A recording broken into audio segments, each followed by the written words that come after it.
Hello. Hey, how's it going? Not too bad. Yourself? Yeah, so today, like we've been doing, continue the mythology series we're doing. Right.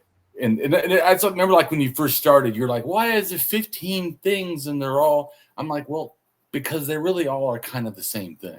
This is all really has to do with cosmology, like the origins of the world.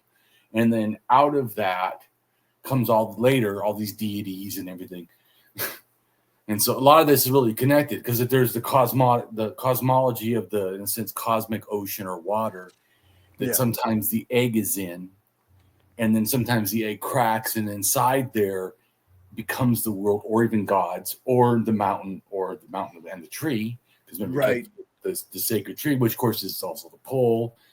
And so I sent you a bunch of stuff because I want to make this in context so people can get that when they're talking about like trees and mountains and poles and, you know, eggs, these are metaphors to help people grasp, in a sense, say, this celestial stuff that they're trying to explain. But they also sort of, you know, also think explains it. Right. Yeah, it's a metaphor, but also they believe it literally in some way. Right. Yeah, exactly. You get what I'm trying to say. But I'm saying to understand it, you also do need to understand it's a metaphor, that there's not like some actual real egg in a sense, but it's a symbol. That's also why I think it can change, because it's not exactly about a mountain. See what I'm saying? Right. It's not exactly about ocean. So, yeah, I suppose that makes sense, because then that's why it can be a tree or it can be something else or like correct. Yeah. Exactly. And then still be really part of the same myth or similar myth. It's so the first picture I wanted you to look at so we can see the people on the same page is the one about cosmology. See what it says? How ancient cosmology shaped everyone's theology. And theology, of course, is the understanding of gods and religion and stuff, right? Oh, here it is. Ancient cosmology shaped everyone's theology. Yep.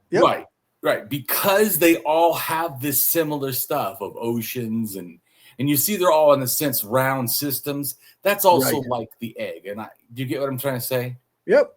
These are all like eggs. And so inside these eggs are all these ideas. They didn't actually think of the world as round as like the actual, it is round or somewhat spherical. That's actually nothing to do with what they're talking about, because they thought the earth was actually flat. Which if you look at these cosmologies, these are all actually saying that. Okay. Or it's flat with a dome. Because if you see even in Hindu, right, where it says Hindu, the snake. So the snake going around the whole thing, which we already know snake equals water, which these other ones are also showing. Because look at Egyptian, there's water circling everything. Sumerian, water circles everything. Hebrew, water circles everything. You see that? Right. Hindu, it's a snake, but the snake equals water. Just like we see Tiamat in the great ocean, that the snake or serpent or dragon relates to the deity of the water. Mm-hmm. So I'm just saying, that's why I know that all this stuff like, oh, well, these are all different. No, they're not really different. No. Yeah. If you get that these are totally different, you're actually missing the point. Right. So in a sense, and then you see on top of the turtle, there's the elephants, but then of course on top of that is the flat earth, and then the dome, in a sense, right? So that the earth is domed, which if you look too, the dome has to do with mountains, because if you look even like the Hebrew, right, there's the dome, and then on top of the dome, that's where God is. Well, on top of the sacred mountain, that's where Ra is. That's where the Sumerian deity, that's where the Hebrew God is. That's also where the Hindu deity is. This is not really different stuff. Right. So these are passed through different languages, different DNAs. This goes back to people believe that white people did everything wrong. So, yeah, the reason these are all from older myths that are all semi-connected, but not the way. It's not like people from even Hindu, because they used to think in that book that we're reading, right, about the myth of the great white race because of the mountain cultures in America. Right. in that, which is all this is related, you know. So in that mythology, right, they talk in that book. I mean, because I just read it this morning. I was starting to try to read some more of it, but because I hate reading. But anyways, so the Hindu, they were saying that they thought Hindu and like the Aztec or Mayan or whatever seemed to have a similar mythology. And so they thought that the Hindus came over, and that would explain building pyramids or whatever, as opposed to thinking, because some people think it could be the Egyptians, which is also wrong. I just talked to this guy. He's Afrocentric. Let's just say that he's a African American, and he's Afrocentric. That Africa came to, or believes that Africa came to South America before Columbus, and that's why there's pyramids, you know, from Africa and so on. And okay, and I showed him things. Well, all the heads and stuff that everyone thinks is African is really looks exactly like the Mesoamerican QDNA males that are down there. And I said, as far as where the pyramids come from, QDNA gets to Brazil 8,000 years ago. As soon as it gets there, it makes shell mounds. Mm-hmm. Inside the shell mounds, also the first pottery. So it brought technology or thinking with it, in a sense. Right, right. But we already know, because there's also shell mounds of QDNA up in Alaska or Canada, you know, right, with the Tlingit culture, which I already told you the DNA matches the South Americans. And of course, that DNA matches Central Siberia, which matches the Ket people who have the Yensin language, which has a lot of these religious ideas that everybody in the world has. So we'll go to just because I know off the top of my head, I know all this stuff, but you know, and Corey may now know some of it. But let's go real quick to the picture I gave you on the languages. It's the light blue color. Yep. Because this will help you understand like what I'm talking about in relation to, because I know we're talking about the mythology, but I'm trying to explain it didn't happen the way people think. This is more what happened, because we can follow the language, the mythology, the DNA. So we know this is what happened. Yeah. Yeah. You can put your pieces together and say, like, right. Because one piece by itself, you really can't do that. But when you understand, like me, the DNA, the cultural ideas, the mythology, and the language, they're all doing the same thing. Well, I don't think we have to look for Africans or Egyptians or anybody else, white people. I mean, we know who did it, and they weren't white people. QDNA is South Americans, and Siberians. If you think that that's white people, you're wrong. I don't even have to beat around the bush. You're just wrong. Anyways, so and this dark gray on this map, this has to do with the ancient North Eurasians.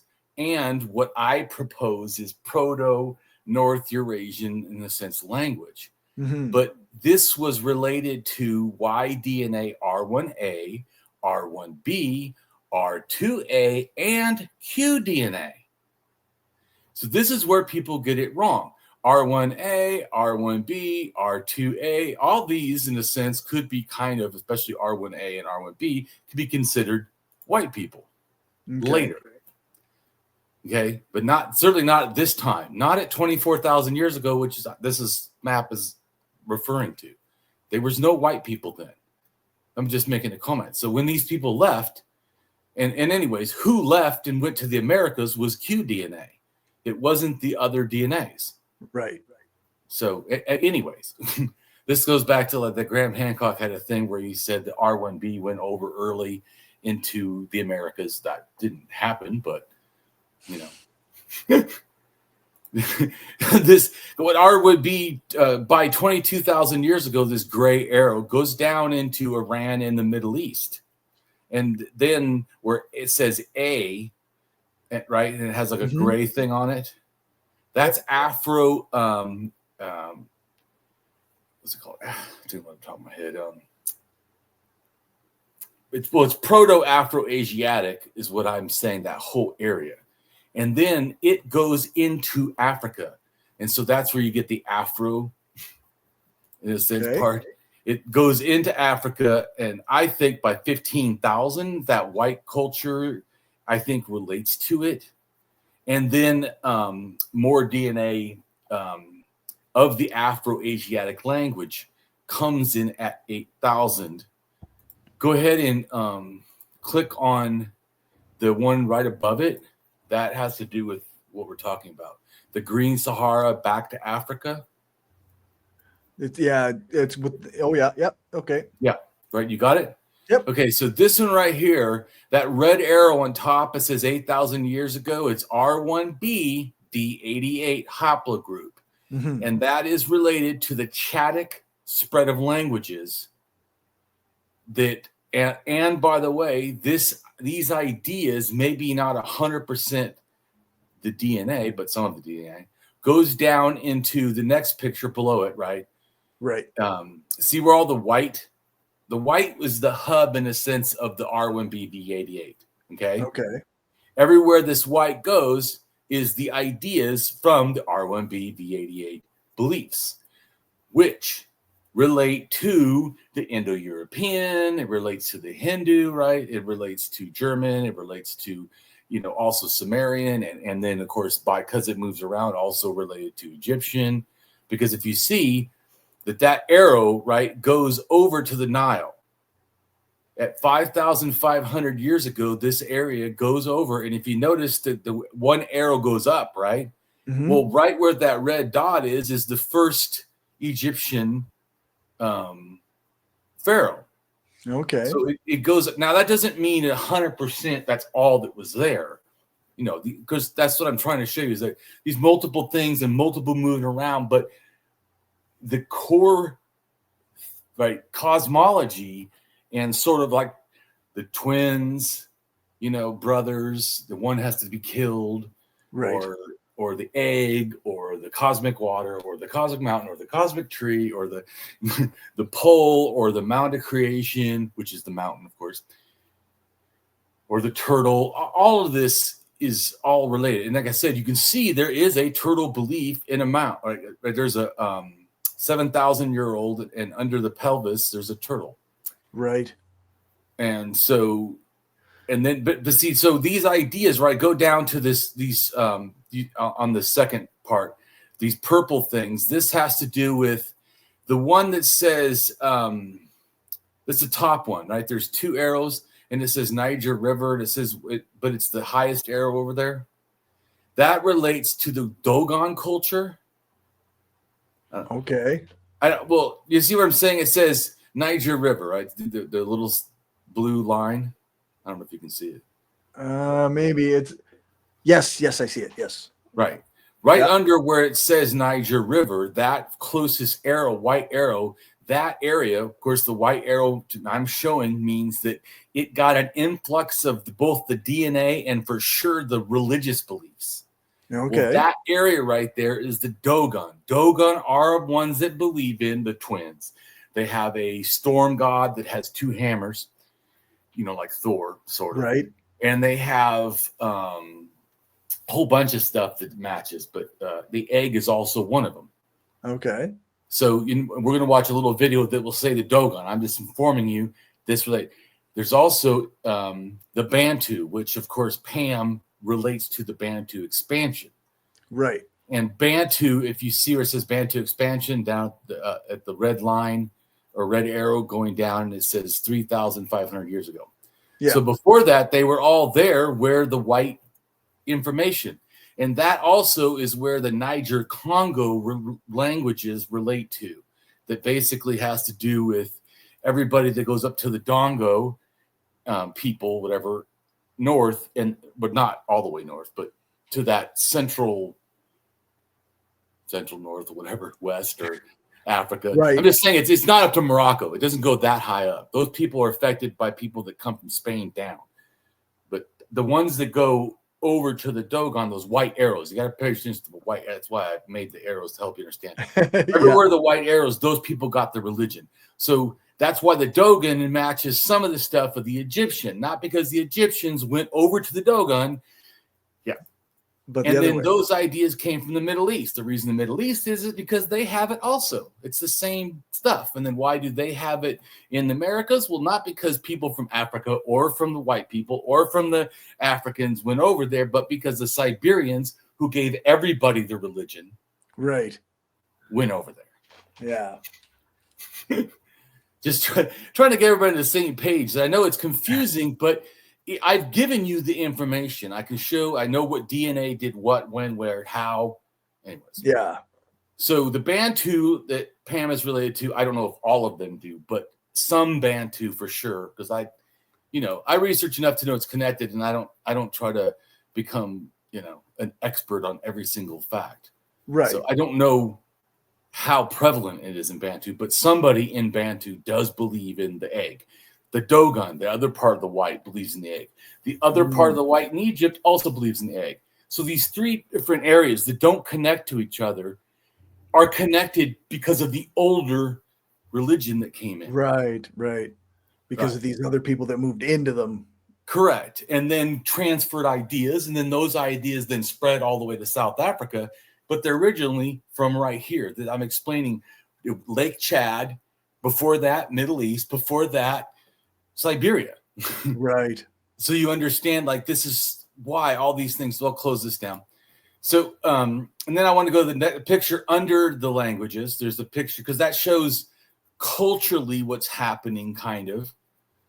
Although this white one that goes to Iran, do you see this? What I'm talking about? Yep. It's the one right under the language. It's the one that's dark blue, and it says Annie. Correct. Which is the ancient North Eurasians. That's what that means. Yeah. Which is the same thing as the language. This is just now showing it more as cultures, where the last one was about languages. Because I'm trying to show you it's the same thing. One I showed you languages, doing the same thing. Here's the cultures, doing the same thing. Moving all over the place, relating to everybody. But not, like I said, the way people think. Because see where it says EHG, in a sense, those ones, and EHG is Eastern hunter-gatherers. Right. And if you notice, it says 75% comes from A&E, from the ancient North Eurasians. So 75% of their male DNA is from ancient North, which is a lot. For sure. So it's no surprise, in a sense, that people that go over there, in a sense, get that religion.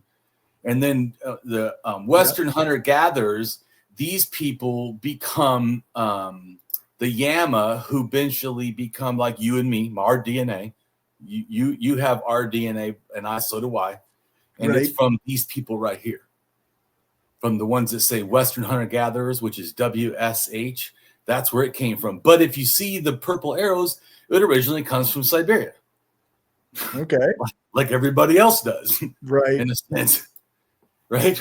So then this one doesn't show the one that went down at 22,000 into the Middle East and stuff.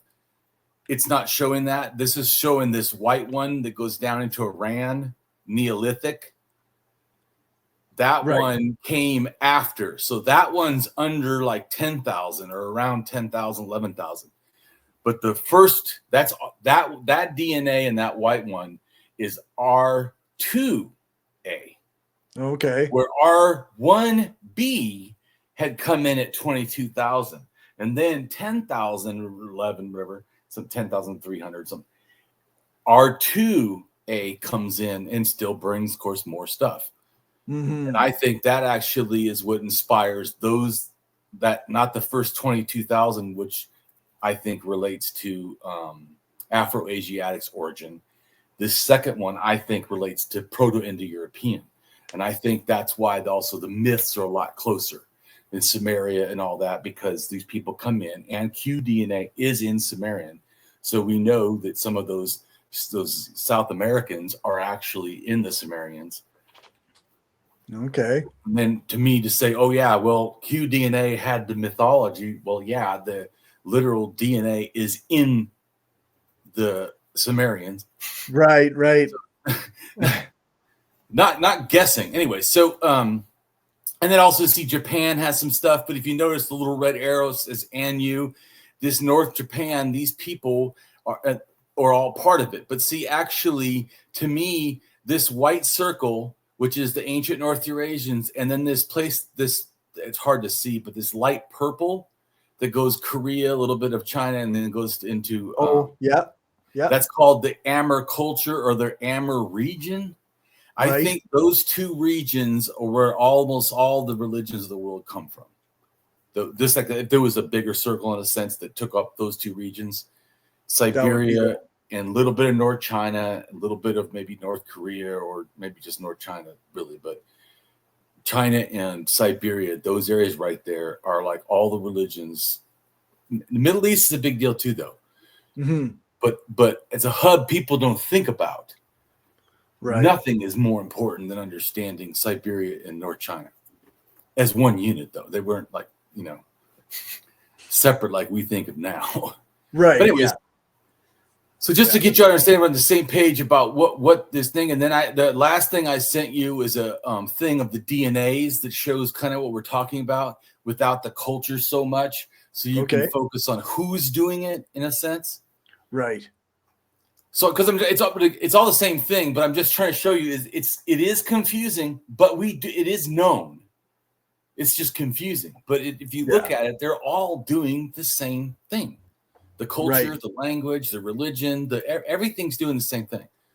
And so you see how it said the red circle is ancient North Eurasians, but QDNA is also totally in that. Right. But only Q, the green, right? QDNA goes over to the Americas. Right. Not when Graham Hancock said the white people with R. No. Yeah, not R. Not what happened.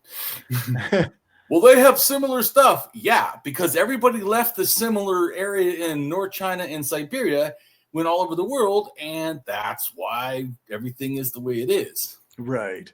They're all different versions. And you see how it says the green, also it says 10,000 years ago, R2A in Iran. Right. Because it left and then went to Iran.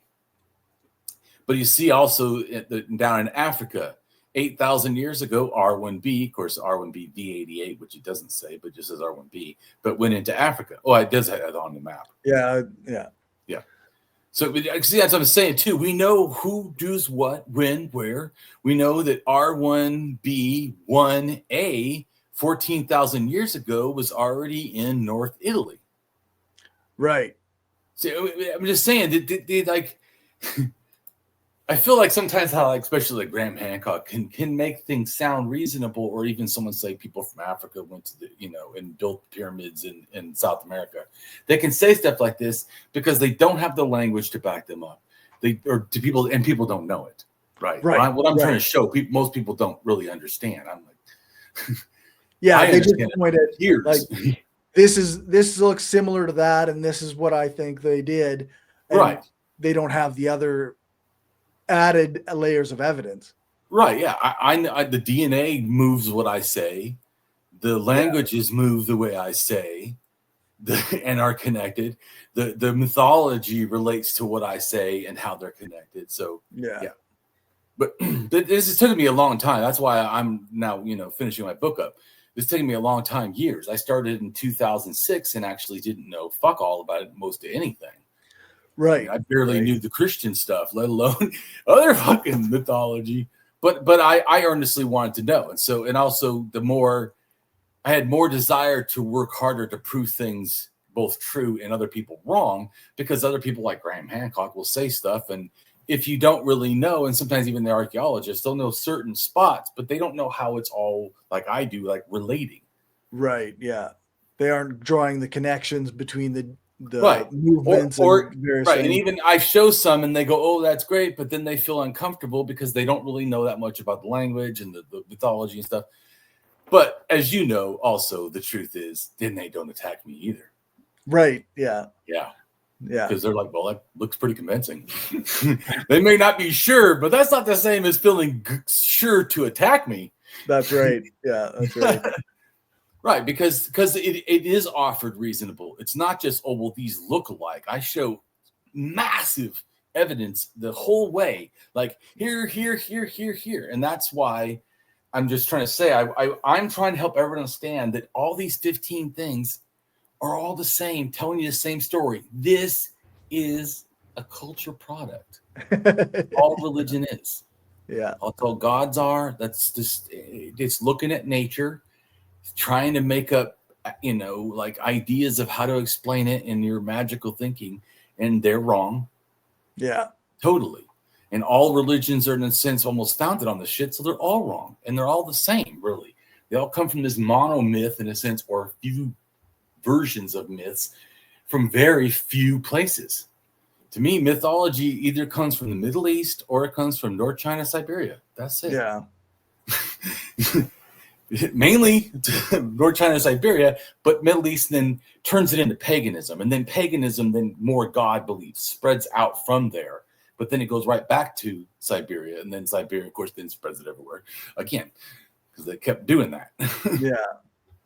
So I'm trying to get you on the same page, these myths, because I know it can be. And then let's look at the one where it says Mayan and Babylon, which is above, right below the other cosmology ones. Yep. Just to show that they're doing the same thing. Do you see it? Yep.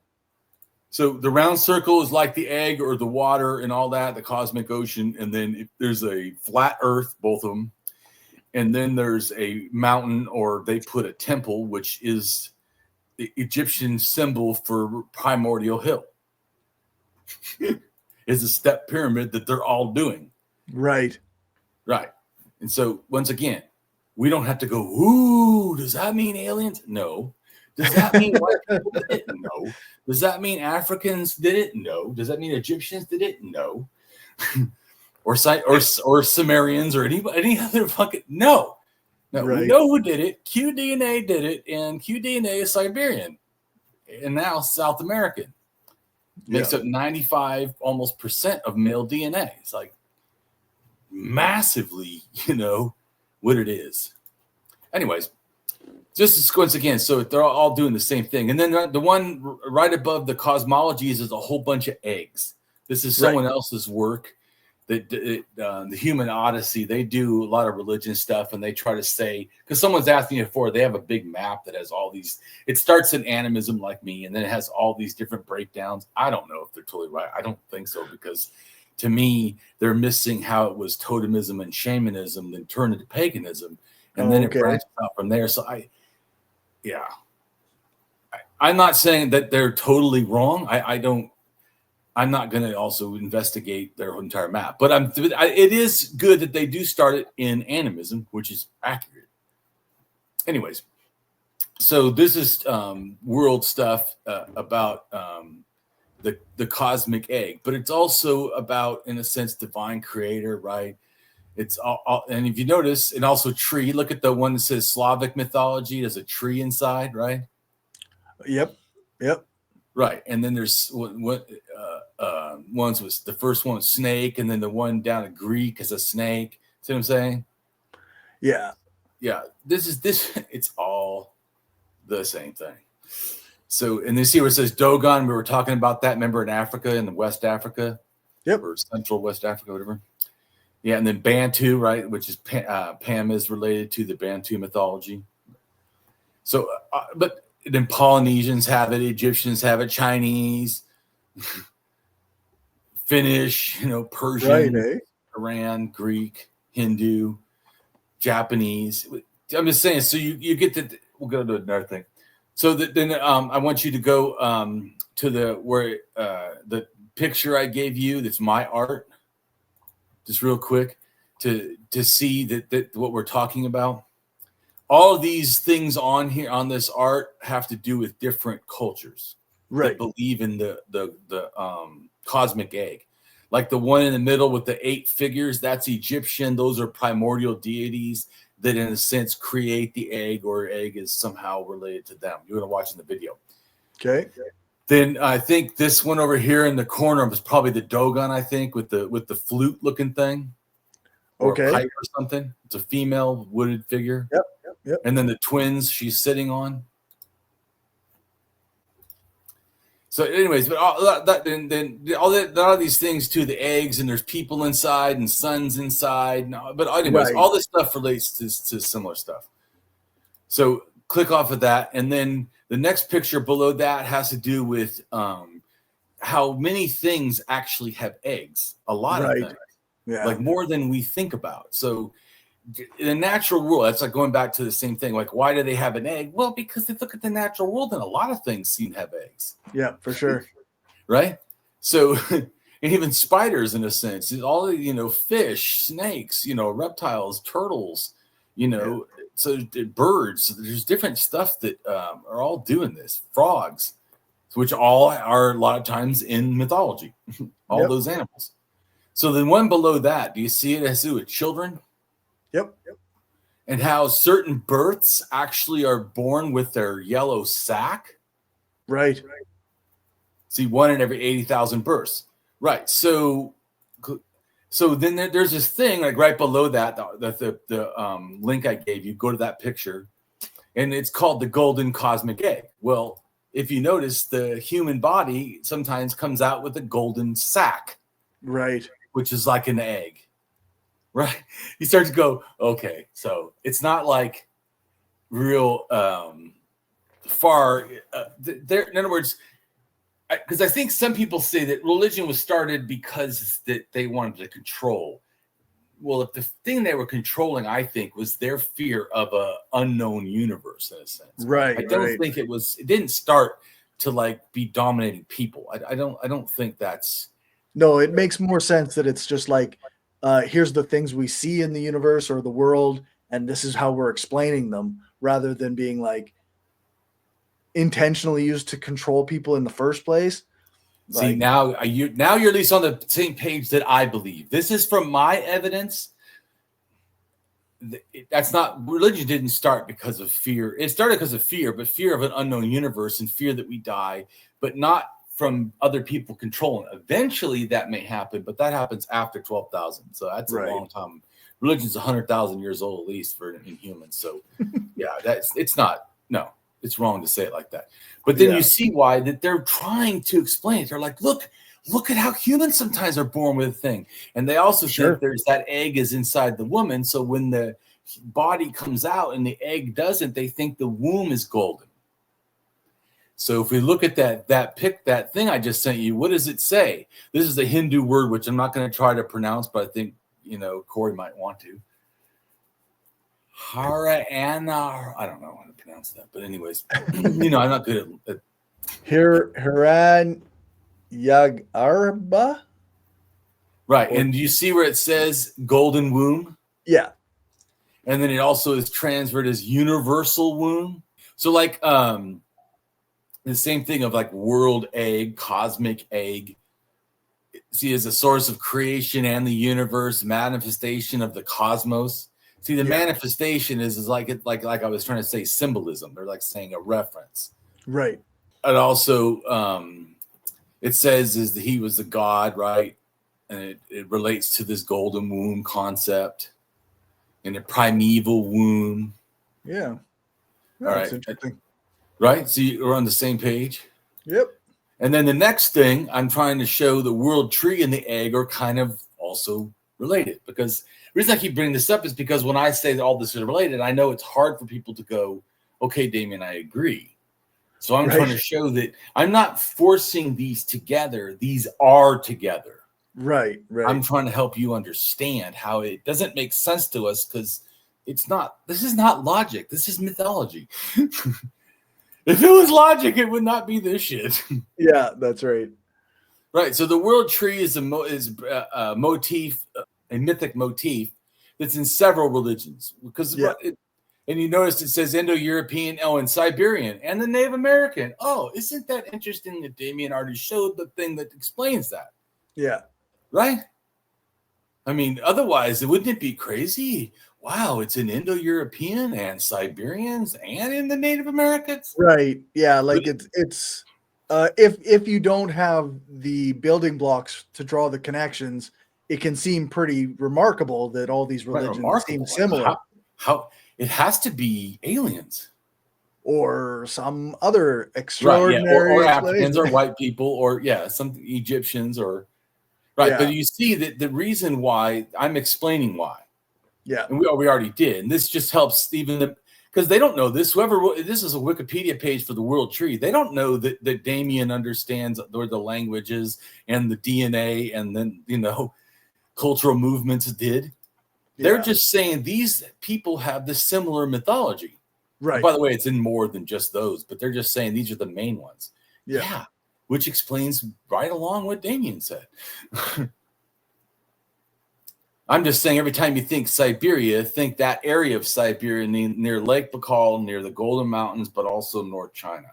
It's a little bit, it's not, so they say Siberia, but it's southern Siberia with southern central Siberia almost, and with some of Mongolia and China are sort of, parked a little bit above. But anyways, and those people relate to the Native Americans. So then the world tree, which is also considered to be the tree of life, like in the Bible. Yeah. And the tree of good and evil, trees. And in the center of the world. Yeah. Because that's all, mythology. But see, it's in American, Turkic, Hungarian, Armenian, Mongol, and then Norse, Germanic, Slavic, Finnish, Baltic, Chinese, Hindu, just to round it off. there's lots of them, that's for sure.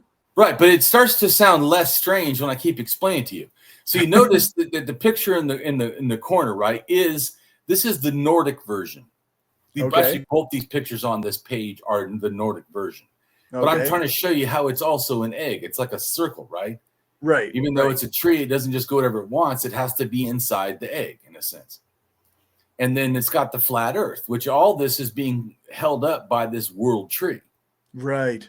And so this is our world, they think. And then in the middle of our world is the world mountain. And on top of the world mountain is the world tree. Yeah. But also its roots too, like hell and whatever, down at the roots. Right. Anyway, so but you see how this is actually two different pages, by the way, I put together to try, because I wanted to show that the world tree and the cosmic egg, these things aren't really different. Right. They're actually, like I keep trying to say, part of the same, monomyth, cosmology, stuff. So then go to the next one.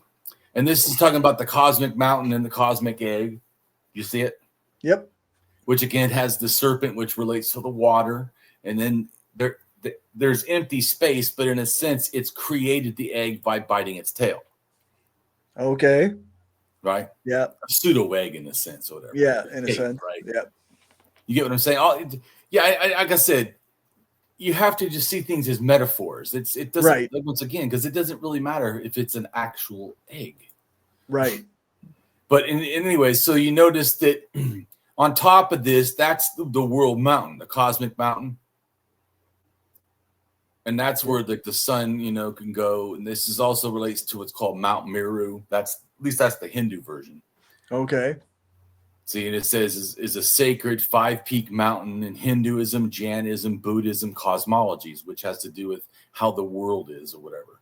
Right. Like, Neil deGrasse Tyson is a cosmologist, I think, right? Or something like that. Yes, I think so. Yeah. I think so, yes. As a scientific study. This is, of course, nonsense, but right. This is not the scientific, but I'm just showing you how it's related to all these different things once again.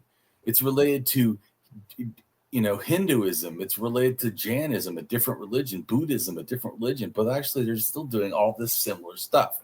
Yeah. Because once again, as I keep saying, they're not really different. Whoever told you that was misinformed. Hey, now, so let's go. They're very much built on each other, right? Because they have a similar, once again, everybody's cosmology is actually very similar. It's not so different. Right. Thinks it's special, but none of them are.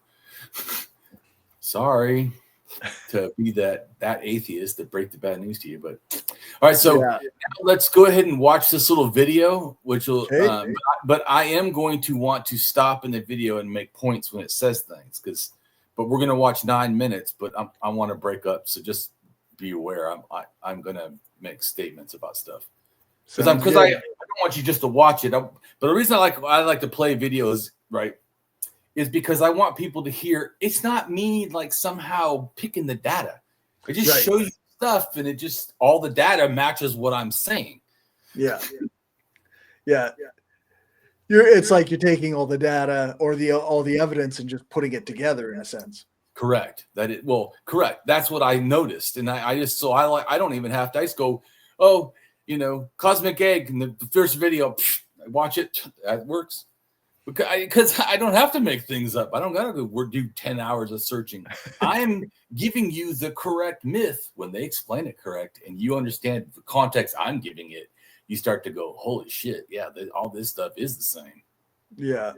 Well, like I told you too, you feel confident not because I showed you one thing is the same, right? But multiple things are the same. Yeah, for sure. The cosmic egg, also known as the world egg or mundane egg, is a mythological concept found in the cosmogonies of many cultures and civilizations. But what exactly is it? Imagine an egg. Simple, right? But in these myths, this isn't just any egg. This egg, upon hatching, gives rise to the entire universe or brings forth a primordial being who then creates everything we know. It's a powerful symbol of life, creation, and the beginning of all things. Many cultures have their own versions of the cosmic egg, but the basic concept is same that when it cracked open, the heavens and the earth were formed. But why an egg? Well, think about it. First, we start from Chinese mythology. In Chinese mythology, the universe began in a state similar to a chicken's egg. This cosmic egg held within it the primordial chaos, a mix of yin and yang, the fundamental forces of the universe. Pause for a second. 1,000 years, the egg finally opened, and the lighter elements. Right. So it is saying that the elements inside the egg, right, which we know there's two elements, right? I'm just trying to help you see how they get to this mythology. So the yin and the yang. There's two elements in the egg, right? The egg yolk and the egg white. Right. Or whatever, right? Yeah. Yep. Right. So I'm just trying to say that the duality of that you find later, like the two brothers or whatever, the yin and the yang. Well, yeah, there's two things inside an egg. Right. I'm just trying to help you understand that it's not spiritual truths. It's just looking at shit and then having magical thinking. Right. Yeah, for sure. All right, go ahead. Rose to form the heavens, while the heavier elements sank to become the earth. But that's not all. According to a version of this myth from Zhejiang province, Pangu, the first living being and creator, found himself trapped within this dark, stuffy egg. Feeling discomfort, Pangu shattered the egg into pieces. As the shell broke apart, the heavens and the earth began to form. The lighter parts of the shell rose to create the sun, moon, and stars, illuminating the universe with their celestial glow. Pangu then set about shaping the world. He stood between heaven and earth, pushing them apart and creating the space in which we live. With each day, the sky grew 10 feet higher, the earth 10 feet wider, and Pangu himself grew 10 feet taller, ensuring the separation of these realms. After thousands of years, Pangu's task was complete. With his last breath, he gave life to the world around him. His eyes became the sun and the moon, his blood the rivers, and his breath the wind. His voice thundered across the skies, for a second. And his body formed the mountains and valleys. Right. I don't know if you grasp what they were saying there, but Pangu was the deity that comes from the egg. He didn't like to be in the egg and felt trapped. He breaks out. This is an important one because Christian thinking, like the Pascal's wager, is that it's either atheism or the Christian God. But Right. fallacy because there's absolutely more choices. Here is an explanation that Pangu once was a god, but Pangu died. And in his death, the earth was formed. The mountains are his body. His eyeballs are the sun and the moon. Okay. You see what I'm saying? So he, in a sense, so in that system, they're atheists in the fact that their God died. Right. Is not currently a being. It is maybe a dead God or something, you know what I'm saying, in a sense. Yeah. Yeah. And it's not exactly, to me, pantheism, because the world may be his body, but he's dead. in a sense. Yeah, it's not even like your well, I guess maybe it's similar to like a deism sort of thing. Kind of, but as long as the deity is not alive. Yeah, I'm just making a comment that going back to this, that in a sense, it doesn't have to be the way, in a sense, that, like, I said Pascal's wager or whatever, somehow that it's either, there's a current living God or atheism. Well, there's more choices than that. The God could have already died a long time ago, like this. Yeah, that's all I'm trying to say. Yep. And then he doesn't have any moral laws because his eyeballs, his land, the land is his body. He's not around. Right. There's no enforcement agent. No. Making a comment that, in a sense. So I'm just saying there's different options. It's interesting but it's still part of the egg, but it's an interesting.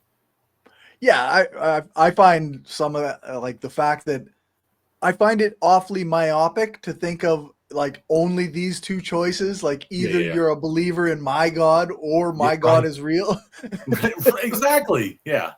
Right. That's what I was trying to say is that's not the only options. The options could be that maybe there used to be a God. Same thing that I've said to people before. How do we know that God didn't die when he created the universe? Right. Maybe the Big Bang, God died then. Sure. My point is, I'm just saying, so this entire universe is nothing. And if God also died, then guess what? There's no laws that you can enforce that gay people or trans people are wrong because there was no God. There was no God. Yeah. There was no decrees or whatever from right. God. The God actually, and even you could say the God's not even in this universe. If the God died at the beginning pre-universe area, then everything in a sense, Big Bang after that had nothing to do with God. Yeah. It was just started like the first prime mover, as they try to say. Well, I put in that like this right here. This is the first prime mover, but then it's gone, died. Anyways, I just think it's interesting. Yep, for sure. I like that. Even his hair became the stars that twinkle in the night sky. Next, we have the Dogon mythology from Burkina Faso. In Dogon mythology, the creator god Amma. And remember, Dogon is the Central West Africa or whatever. Just so you know, and that was those white arrows. Remember near the Niger River? Yep. That's who he's talking about. Just so you know, because he doesn't say where he just says Dogon. Like, of course, everyone knows who they are. Fair. Yep. Takes the form of an egg. This cosmic egg is not merely a symbol, but a blueprint of the universe itself, divided into 4 sections representing the elements of air, fire, water, and earth. These divisions also establish the 4 cardinal directions, mapping out the cosmos in its entirety. However, the first attempt at creation by Amma was a failure. Not deterred, Amma planted a seed within herself, leading to the formation of 2 placentas, each containing a pair of twins. Pause for a second. One of these twins, Ogo, grew restless and broke. So if you notice, who created the universe also wasn't a male. So this would not be the Christian God in any kind of way, since it was a female that did this. I'm just making a comment that, because some people also think that a male is the only option. Like, no, that doesn't mean right. Yeah. There's other ones where it's not a male that starts everything. Anyways, just making that point that our present people, a lot of times, even atheists will say God all the time, not thinking that, well, goddess also is a valid option if you believe in religions. Right. Yeah, it could be a non-gendered being of or a dual gendered even. Yeah. And there actually is dual gendered beings. In fact, I think later in this video, towards the end, I think it's the Greeks talk about a dual gendered being. So very good for you to bring that up, Corey. And I agree with you. But that's also what I'm trying to say is a lot of atheists or people in the world think of God as a male. Even like today I saw something where Trump and the people were praying to oh Father this and Father God that, like, who fucks a guy as a male? Did you listen to Dogon? It was a female, dude. Right. Program. Yeah, that's right. Or like Corey said, the Greeks, the dual gendered being. I mean, come on. Everyone knows it wasn't a male. You don't know. Yeah. my point is Yeah. they act like it's the Pascal's wager of it's either their way or you're wrong. Yeah, it's very much just the non-questioning of the thing that they were taught without ever. So then that's just the way it is because that's what I was taught. And like, it seems to me a very non-critical thinking kind of way of doing things. Well, absolutely. But also this right here, the Dogon, these two statues are the twins. Remember that one brown thing was sitting on the two twins? Yep. That statue of a female, right? Because the female goddess and the twins. Yep, for sure. Broke out prematurely, attempting to create his own universe. His efforts were in vain, and in his defiance, he descended to Earth, disrupting Amma's creation. Amma, however, took a fragment of Ogo's placenta and transformed it into the Earth. Ogo's interference didn't end there. He committed an act of incest with the Earth, further complicating creation.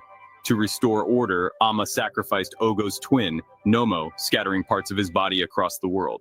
These scattered parts brought a semblance of order to the... Did you hear where he said that in the Dogon mythology that the one twin kills the other twin? You know, like the Bible? Oh, yeah, like the Egyptians were Horus and Ra? Yeah. Yeah. Oh, yeah, like the Indo-Europeans do? You mean like the Native Americans do? Oh, and the Indians do. Oh, wait a minute. There's too many of these myths. Like the religions that came after that say very similar things, eh? Right, yeah. So I'm just making a comment, though, that they're not only two brothers, but one kills the other. In other words, I'm just saying that story of Cain kills Abel, the Bible, when people think, oh, well, my Christian shit's all true, it's like, yeah, a whole bunch of people have that shit. So yeah. You do think those ones are mythology, right? Yeah, that's right. Why would you think somehow yours is real? Yeah, it's very interesting. Chaotic universe. 5 days later, Amma reconstituted Nomo, bringing him back to life. Namo then became the ruler of the universe, creating 4 spirits who became the ancestors of the Dogon people. Amma sent Nomo and these spirits to Earth in an ark to populate the world, bringing life and order from chaos. In Dogon mythology, this tale is not just a story of creation, but also... Right. So we have someone being brought back from the dead, you know, like Jesus. You have they are then build an ark, you know, like Noah. And they're still just talking about the Central West African beliefs. So I'm just, they're showing Egyptian stuff here, you know, because it's going to go into, just so you know, it's not because they're exactly the same. Although, remember, both white arrows left the Chadic, you know, lake, and including going down to Bantu, but went in, gave the mythology to all those areas. Right. So that includes Egypt. Why it also has a whole bunch of the similar stuff. Because like, people used to think that the Dogon were related to Egyptians going over there or something, like for minerals or somehow interacting. Oh, okay. But even if they did, what I'm trying to show you is they already had them before they would have ever shown up, because they would have got it like 5,000 years ago, the mythology. Well, Egyptians didn't show up, for sure did not show up there 5,000 years ago. They weren't even, because 5,100, they just got, the first pharaoh just kind of centralized his power. He's not going all the way thousands of miles over to West, Africa to go do anything. Right. He did go to like areas close to him. You know, he did go to the Sinai, which is, you know, now considered part of Israel, whatever, I think. Right. Or was it Egypt? Anyways, but the part that's, you know, leaves Africa, that little tiny piece, so they went over there, but that's right there. They did not go, I'm just making a comment. So to me, the Dogon would have already had these stuff, just like the Bantu got it early, and the Bantu also did not get it from Egypt. I'm just right. Just because as we said before, you can watch like the way that cultures and languages and DNA traveled and expanded over different times. So you know that this came from the Dogons went over to Egypt and down to Africa rather than Egypt doing it. Well, yeah. So, it's people from the Middle East, right? Which they had cattle and stuff, and they were shamanist, paganist, animist, totemist. They were all that. They were clans. They came down in clans all over Africa, clans, Bantu clans, all has to do with this. So once again, they didn't just give them the mythology. They gave them the cattle stuff. They gave them the mythology, the cosmology about how the universe and the brothers and the egg and the celestial water and the storm deity with the hammers and but also a lot of the other stuff too, because the language, it has to do with Niger Congo languages. All this stuff are relating to why people are doing similar stuff, not just one thing.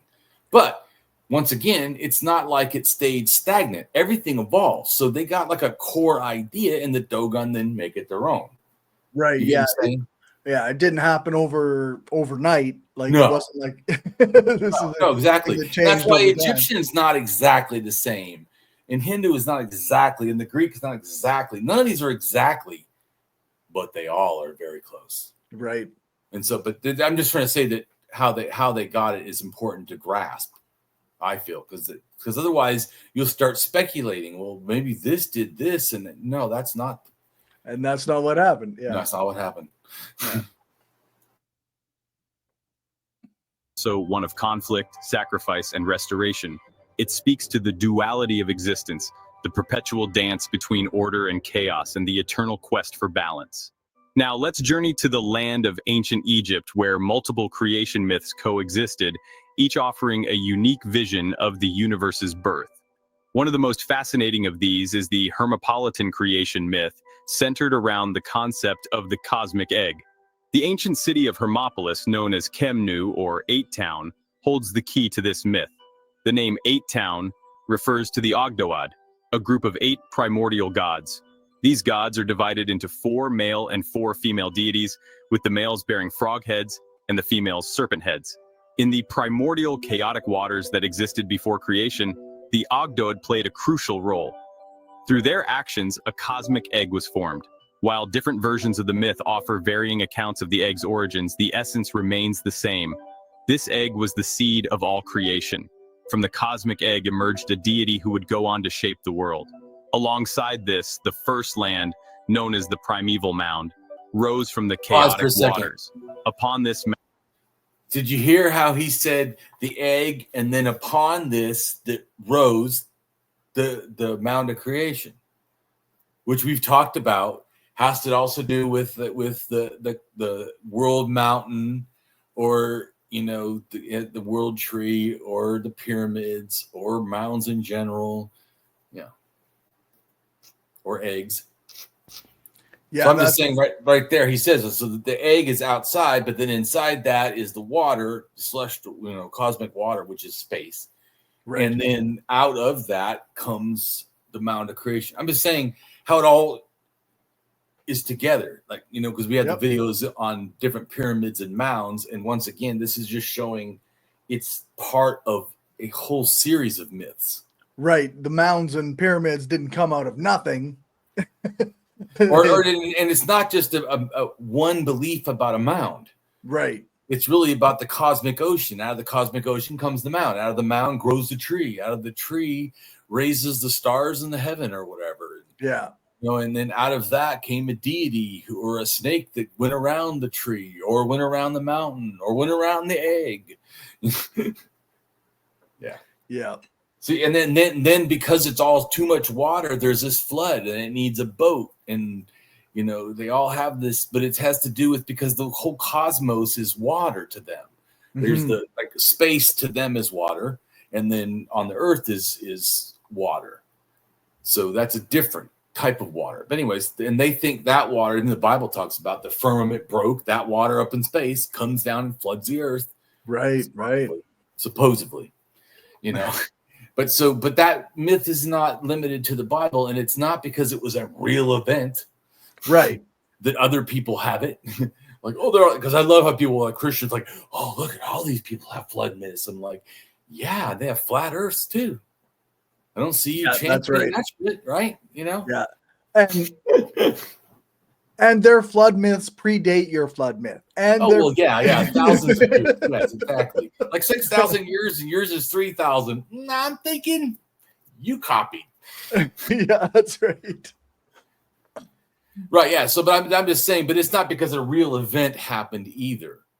The reason why is because it's not, once again, the flood is not like a separate thing. It's part of all of this stuff. Yeah. The water is there. That eventually is why there's a flood. And then out of that pops this little mound, which is earth. And it's also a mountain or a pyramid. And it's also flat. You know, and there's this dome that holds the space water from drowning all of us. Right. And so yeah. And sometimes there has to be a firmament because that's water up there. So something must be holding it up. Because it does rain, does it not? Yeah, that's right. Right. So, it rains. So sometimes that firmament, holds. Yeah. And Sky Woman, that's the Native American Sky Woman. She fell through one of those holes. Okay. Because the earth, the world tree had fallen over and it made a hole in the sky. And then Sky Woman falls down, and then the birds protect her from drowning. And then a turtle comes up or an otter or some other different animal, sometimes a duck or whatever. Anyways, but different animals. And they put dirt on its back, and that's the Mound of Creation. And that's why also to me that relates to all this similar stuff. It's not different turtle beliefs.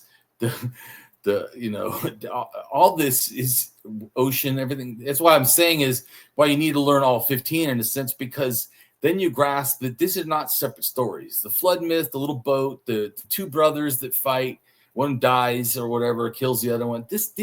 These are all similar stuff. But like I told you, it's also the yin and the yang, the two brothers. Right. It's like the yoke and the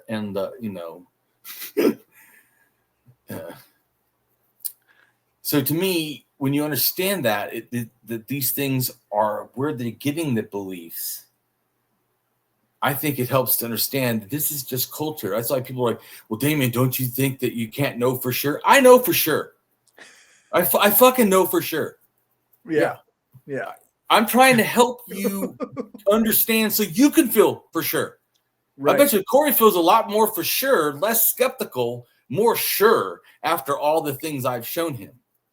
Oh yeah. I mean, some of this stuff, it's there's just too much evidence that shows that it's like, this is the way these cultures evolved. Right.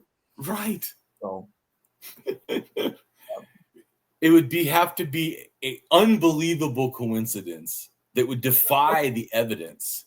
Yeah. For anything to be not other than what I'm saying. Right. Yeah. Yeah.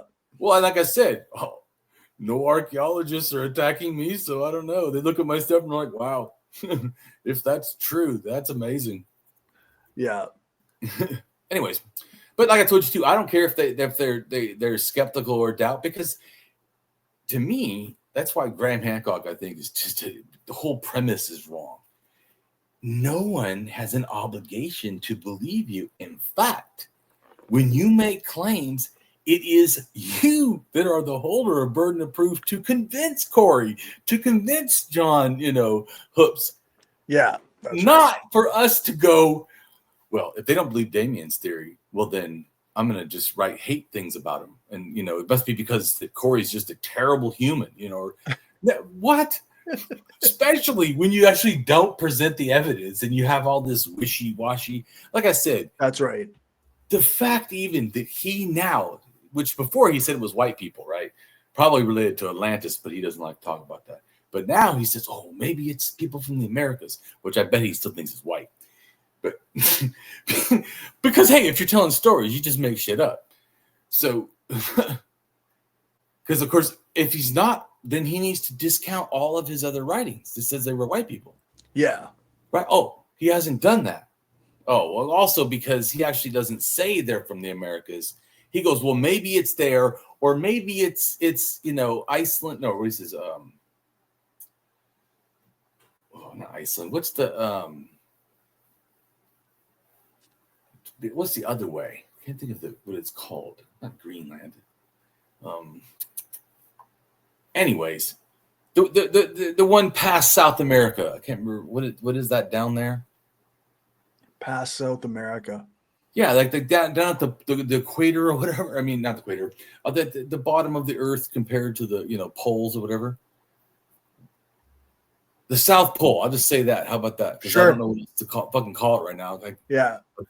But drawing a blank. Yeah, I'm drawing a blank about what exactly to call it. But anyway, so the South Pole, whatever, below South America, right? The ice or whatever. He says maybe it's from there. Of course, that's a convenient because we don't know a lot about that area, right? But also, I can say whatever I want about the South Pole, right? Or the Antarctic. That's what it's called. But he says also maybe it has to do with Indonesia or maybe in India. To me, like you said about critical thinking, that person does not even have a geographic area. Forget the people, or the DNA or anything. He doesn't even have a geographic area. Yeah. You shouldn't even listen to someone who's that ridiculous. And then crazy, he gets mad when people question it. It's questionable. If your own rational mind, after you said it could be America, it could be, the South Pole, could be Indonesia, or could be India, as where your culture came from, you don't have a fucking theory yet. Right. You know what I'm saying? And then you're mad because you're non-theory. Yeah, people don't accept your non-theory with all your non-evidence. You know what I'm saying? I mean, and then he said before that because his other supposed larger theory, which if it doesn't have people, how do you get to the theory? But anyways, But his larger theory, because he goes, oh yeah, it looks like there's people built similar stuff like that. That's not evidence of anything. Yeah, anyway, but so his non-theory, right, is supposedly that in the Ice Age or before the Ice Age, 12,000 years ago, there was a great culture that taught everybody everything, and of course, was white before, supposedly, or maybe still is to him. And all that is bullshit.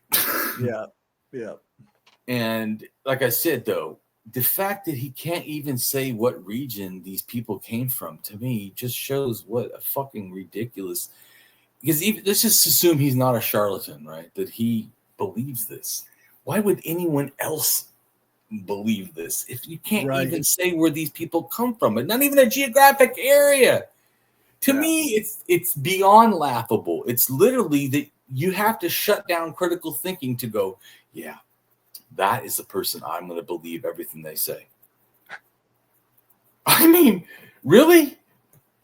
The person can't even tell you where stuff comes from, and then you're going to be like, yeah, man, he's on it. He's not. Literally so far off of it. Like I said, he needs to watch these videos to get back in sync. But let's keep going. But I'm just trying to say is that it is important to understand where all this stuff is, and also why he is wrong, or why I don't doubt that gods are a cultural product or religion's a cultural product. Right. Yeah. I'm showing you how I know. All right, let's keep going. Mound, a lotus blossom bloomed, heralding the birth of the sun god. With the sun god's arrival, the formation of the rest of creation could finally proceed. We now turn our gaze towards the ancient civilizations of Greece and Rome. Our first stop is with the Roman author Marcus Terentius Varro, who lived in the 1st century BC. He likened heaven and earth to an eggshell and its yolk, respectively. The air, he suggested, was represented by the moisture acting as a form of humidity between the shell and yolk. But the story doesn't end there. Within this egg, a creature began to grow until it finally broke open to reveal a being that was both male and female, named Thanatos. Thanatos' emergence brought forth light, which in turn gave rise to substance. See, and that's what Thanatos, the male and female deity, right? Who is both male and female. Yeah, so the dual gender. Yeah. Right, dual gender, like me. I fully relate to that. Yeah. So I'm just saying that when the option, going back to the Pascal's wager joke thing, that Pascal's wager is so ridiculous that, like you said, that when I said that there also could be female, and you said, well, what about, other ones? And I was like, or non-binary. And I'm like, yeah, or dual binary. I mean, yeah, for sure. Right. So there could be.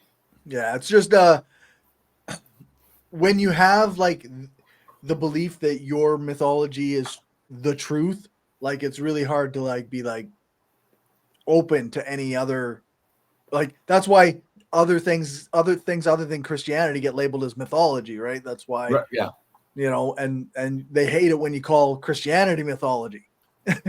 Well, but what I'm showing is look at these mythologies and then the Christian mythology, and they have similar mythologies. Yeah, exactly. That's literally the facts. Yeah. Yeah, it's just a newer version, I guess. Yeah, exactly. Right. It's the fifth version removed or whatever. Yeah, exactly. Or more. But it's certainly not even like something close to the original. No, that's right. You'd have to put all these together, and you could maybe hear what the original might have been. Yeah, I'm sure the original had some of these elements that we see in these other things. But that's correct, because they all have these similar elements. They're all Greek, Roman, Christian, whatever. All the mythologies are the same. But it makes perfect sense, right? That like, as say you get this kind of like framework coming at you, and you have your own cultural ideas about how things work and whatnot, so you add your details, and that's why like certain gods in certain religion or certain mythologies become like a lot like people, because they cheat on each other, or they steal from each other, or they cheat, or they lie, or that so there's all these human elements added into it because that's what you've lived in and experienced. Exactly. And how some of them don't do that. Some of them are less personal or more, and they have more animal behaviors, like the myth in the Siberians, which is the trickster deities, right? So Loki is a trickster deity, but so is the great raven, and also in America, so is the coyote. In a sense, they're all really this similar thing. Like you said, it's a similar trickster deity that everybody has turned into their own version. Yeah. And like even in the north, right? In the north of in far eastern Russia, which is Siberia, far eastern Russia though has the raven beliefs, right? Well, in the North American, especially like in the Pacific side, with Canada and Alaska, whatever, right there, the Tlingit and other people, not just them, Tlingit, but several different, the Haida, the Talisman, and I don't how to pronounce the other one, Nick or something, I don't know, sorry. But all those have the raven, and a few of those, I think in the southern part, have also the coyote, and then that coyote goes all the way, I think, to California or whatever. So the raven didn't make it all the way, and probably just switched because it has a lot to do with how these myths are, that they're very similar. So anyways, because I know that the people went down the coast, and also in the like Han language, the entire coast from the Tlingit all the way to California is the same Han language. So even though there's all these different cultures and all these different language, they're all doing just the coast, are all doing this certain thing. Right. Showing that there's a connection to the relation, because the Tlingit and stuff, they and Haida and whatever, they did stuff on boats all the time. So they were going up and down the coast and interacting with people. Anyways. They also how myths spread around and stuff, and then change or whatever. Yep, for sure. Like you said, because you talk to people, oh yeah, you have a great idea, but how we see it is, we don't really like those birds, but yeah, maybe a fox or a coyote, Yeah, we don't necessarily see a whole lot of ravens around here, but we see these coyotes doing this nonsense all the time. Right, exactly. I'm just making a comment, but then that going over to Loki becomes that same, in a sense, raven or whatever deity turns into like just like Odin has birds, Yep. So And then, but I'm saying Loki, you know, becomes a person in a sense out of this idea that wasn't a person. Because like you said, the myth is similar, but they just change the names and the places and the whatever, but it's still kind of the same story. Just like how people will tell a different story of Batman or a different story even of Superman. You know, you can tell a myth differently, or a story, and it come out culturally different. Just like how people get mad when they take a, you know, fictional character and they change its gender or they change its race. It's a fictional character.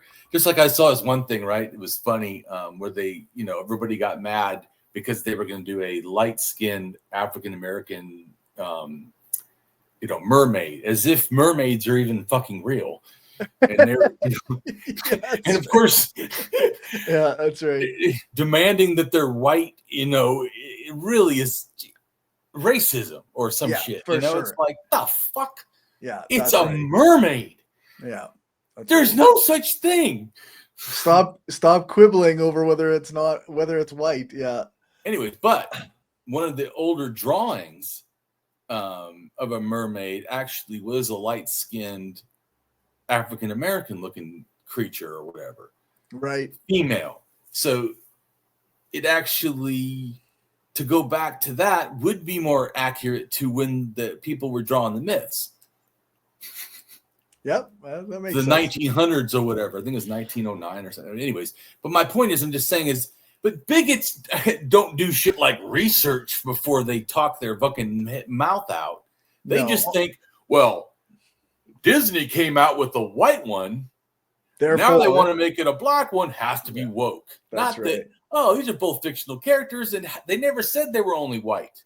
Yeah, it's very strange to be hung up on the race of a particular character. Right, but I'm trying to show too is so too of these myths don't get hung up on which culture has appropriated these myths and turned them into their own thing.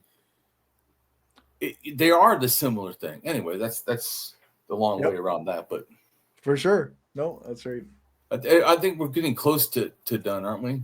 We're doing 8:50 or something. Yeah, we're at 5. We're at 5 minutes now, so okay, about 3.5 minutes. I'll try to stop talking. It's prudence, motion, and coition. These elements combine to create the heavens and the earth. Next, we come to the mythology of ancient India. Hindu mythology offers a captivating vision of the universe's origins, centered around the concept of the cosmic egg, or Hiranyagarbha. In one Vedic myth, the earliest phase of the cosmos involves a boundless primordial ocean. From this cosmic ocean, an egg arises, floating in the infinite waters. Over the course of 100 divine years, this egg undergoes a miraculous transformation. Finally, it splits open, forming heaven from its upper part and earth from its lower part.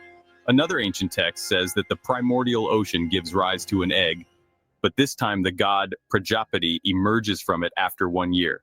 Prajapati, the lord of creation, brings forth the cosmos from his speech and breath, creating the gods and anti-gods in the process. The Rig Veda, one of the oldest and most revered texts in Hindu tradition, speaks of a golden embryo, the Hiranyagarbha, situated on high waters. This golden embryo is the source from which all creation. Right, golden embryo. You know, like the one we saw that actually does really occur. Right, one in every 800,000 births or whatever it was, or 80,000 or whatever. 80,000, yeah, I think it was. Right. So so do you hear how it's like we were saying? Not only is it mythology, they didn't just invent out of like thin air. They literally look at some things and try to go, oh, I understand. Right. Yeah, they see a thing. They've already got kind of some other kind of belief system, so they're like, "Oh, this connects with that in this way." Yeah. And like, See, Corey's getting it now. You're going to be a religious scholar.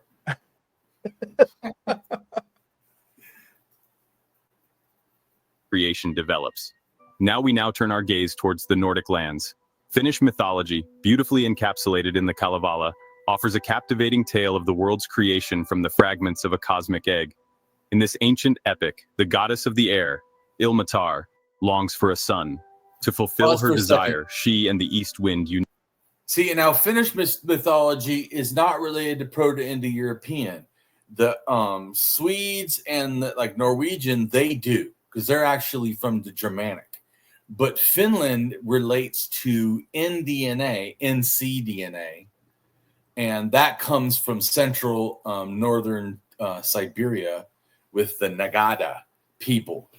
And they went over and it became Hungarian and then also Finnish, and then Finnish splits and becomes Sami, which is the people in northern Sweden and Russia, Okay. and, Norwegian areas. Interesting. So I'm just saying. So in DNA, though, if you go back real quick to the picture of the languages, real quick, because I'll help understand what I'm talking about. Do you see the light pink goes up to the Nagada Proto-Uralic? Yep. Right. And that's haplogroup N. See, and it starts though in where the T right down the red where China. Yep. The little pink T. So it starts in that area exactly. Okay. 9,000 years ago, it leaves North China and goes to Lake Baikal. Right. Stays in Lake Baikal, does not leave until about 5,500, and goes straight north and becomes the Nagada homeland. Those people then go over to Finland and Hungarians. They relate to them. Okay.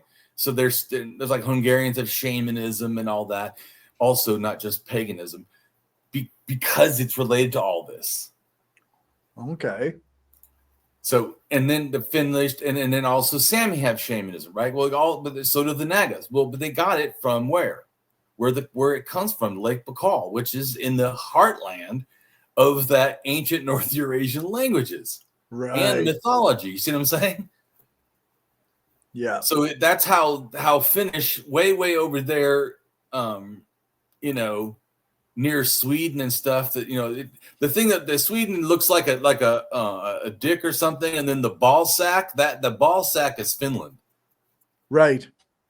So I'm just saying. So they went. You can see though, if you just went straight from the north, you would hit Finland from where the Nagada are. I mean, not north, but I mean, if you didn't go south, if you just stayed at your latitude or whatever on land, and just kept going west, you would end up in Finland. Right. Right. So it's not crazy that's what they did. They went over, and everyone else was doing stuff in the south, and they just went straight over there and get there by it's 4,000 or something, 4,500 feet.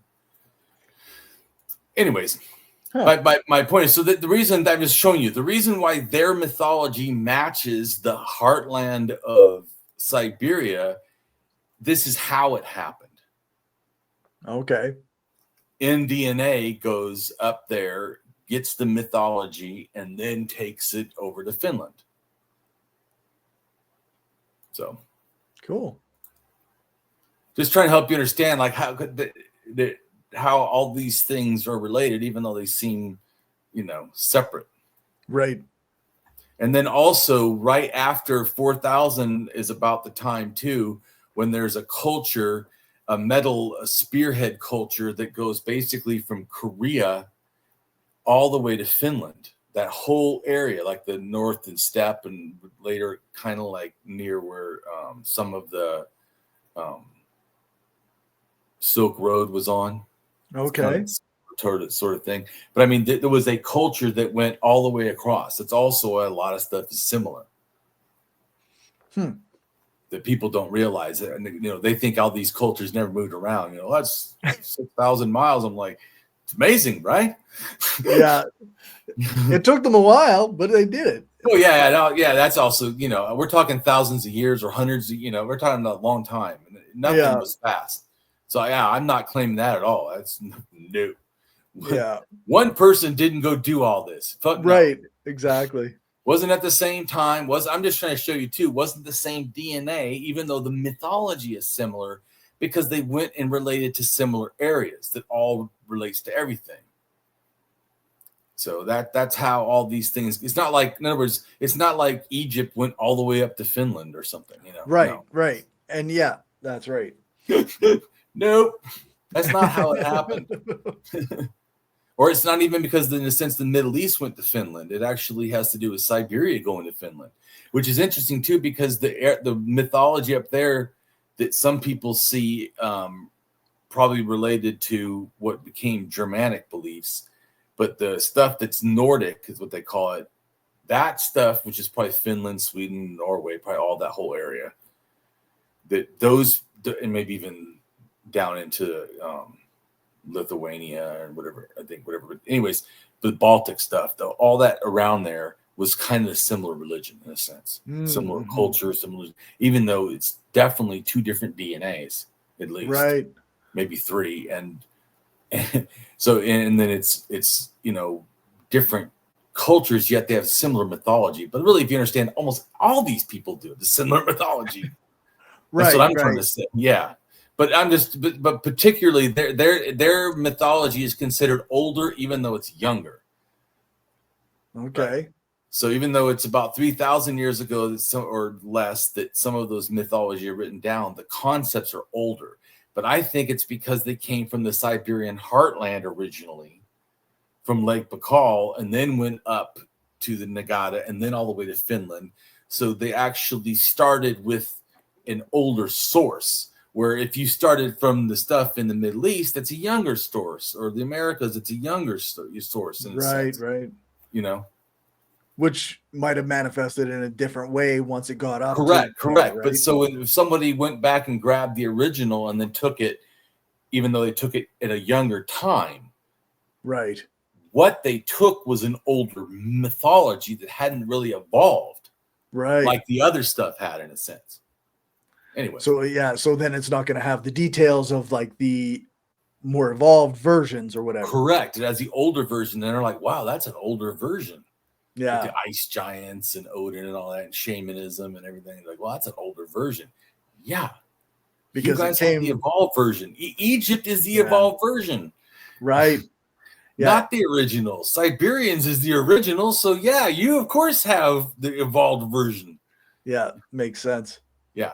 That's all I'm trying to help people understand. So, yeah, that's also to me why it made more sense that Graham Hancock tries to focus on shamanism, but then when you hear why he does, it has nothing to do with the facts. And oh God, it's because he thinks that they levitated rocks or something with their shamanistic, praying powers or something. Big surprise, he doesn't have any real things to go on. I'm like, oh, so you really don't do anything about shamanism. You just care about the high and the drugs. And yeah, that's, to me, that's not, all shamanism has trance-like states in a sense, but they don't get there the same way. Some people starve, some people take drugs, some people may, exhaust themselves by running around or dancing a lot, or going without water, or having torture or something or whatever to themselves, or walking on fire, or you're doing things to hurt yourself in a sense,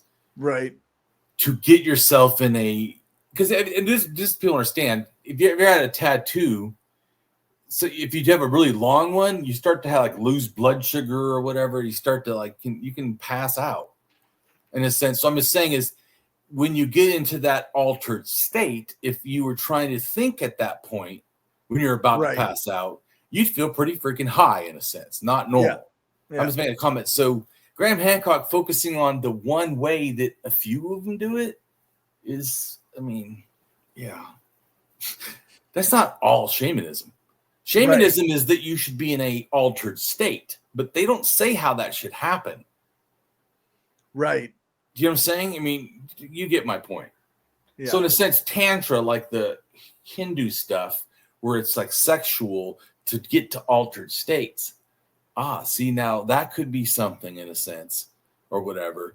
In a shamanism is valid to me in a sense. I don't think any of that stuff's valid. It's all fake. But I'm saying is Graham Hancock thinking it has to do with drugs. So the cultural appropriation he's doing to me harm is he's saying drugs is what all these shamans are doing, and that is absolutely fucking wrong. Yeah, that's not right. You get what I'm saying? Yeah. It's not like it's not like saying it's Rastafarian where drugs is like the whole thing about the religion. No, some of it doesn't even have drugs. In fact, some of it has alcohol. How about that? Right.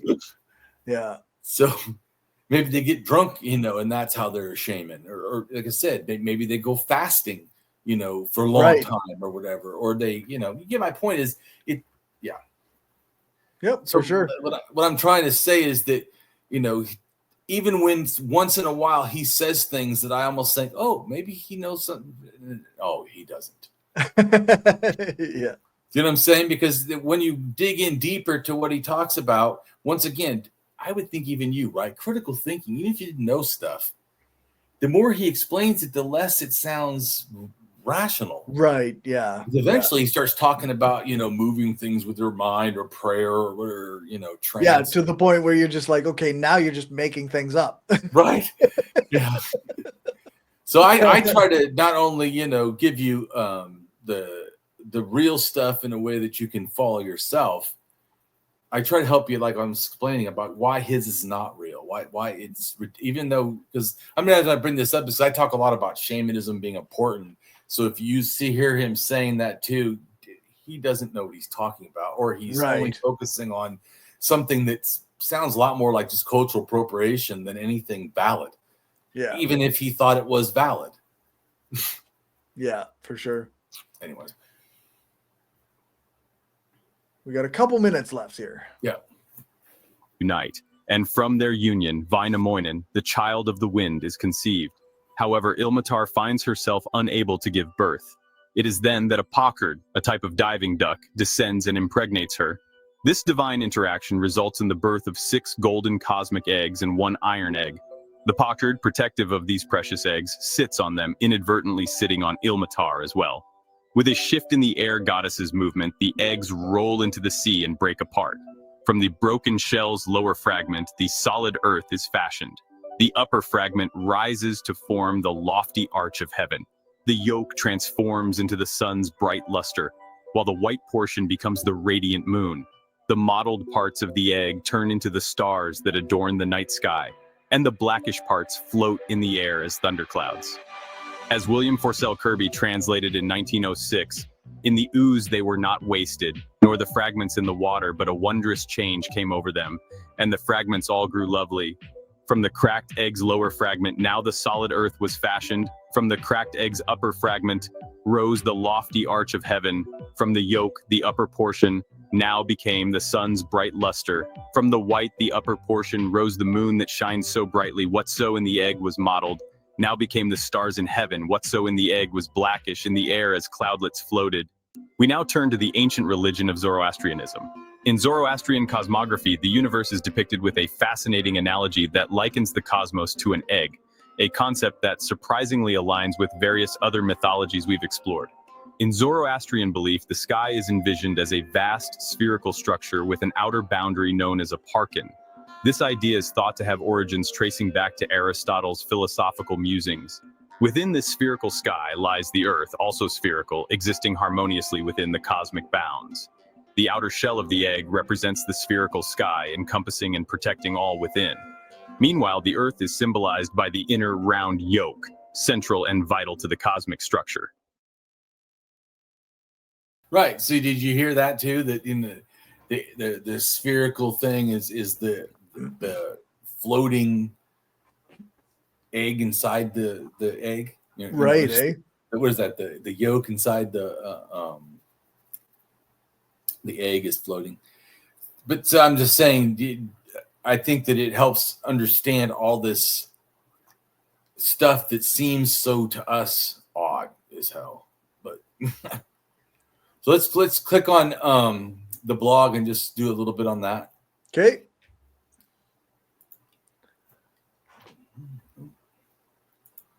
Where is that at? I sent it to you. Yep. Yeah, it's Oh, there it is. Yeah. It's there. I opened it a little while ago, so I know it's there. Yeah. Go ahead and I want you to read the Dogon one, because the African one, because I like how it also goes into the thing about the two twins, which we're also going to do a video on the twins. And then just read that down. I think this is good because it has information also on the twins and how they relate to everything. And like I said, remember, twins are also the egg itself, because inside the egg is the yolk and the and the white part and the yellow part. So in a sense, it's already twins. Yeah. Okay, so Ama is an African tribal deity, the supreme creator god in the Dogon religion.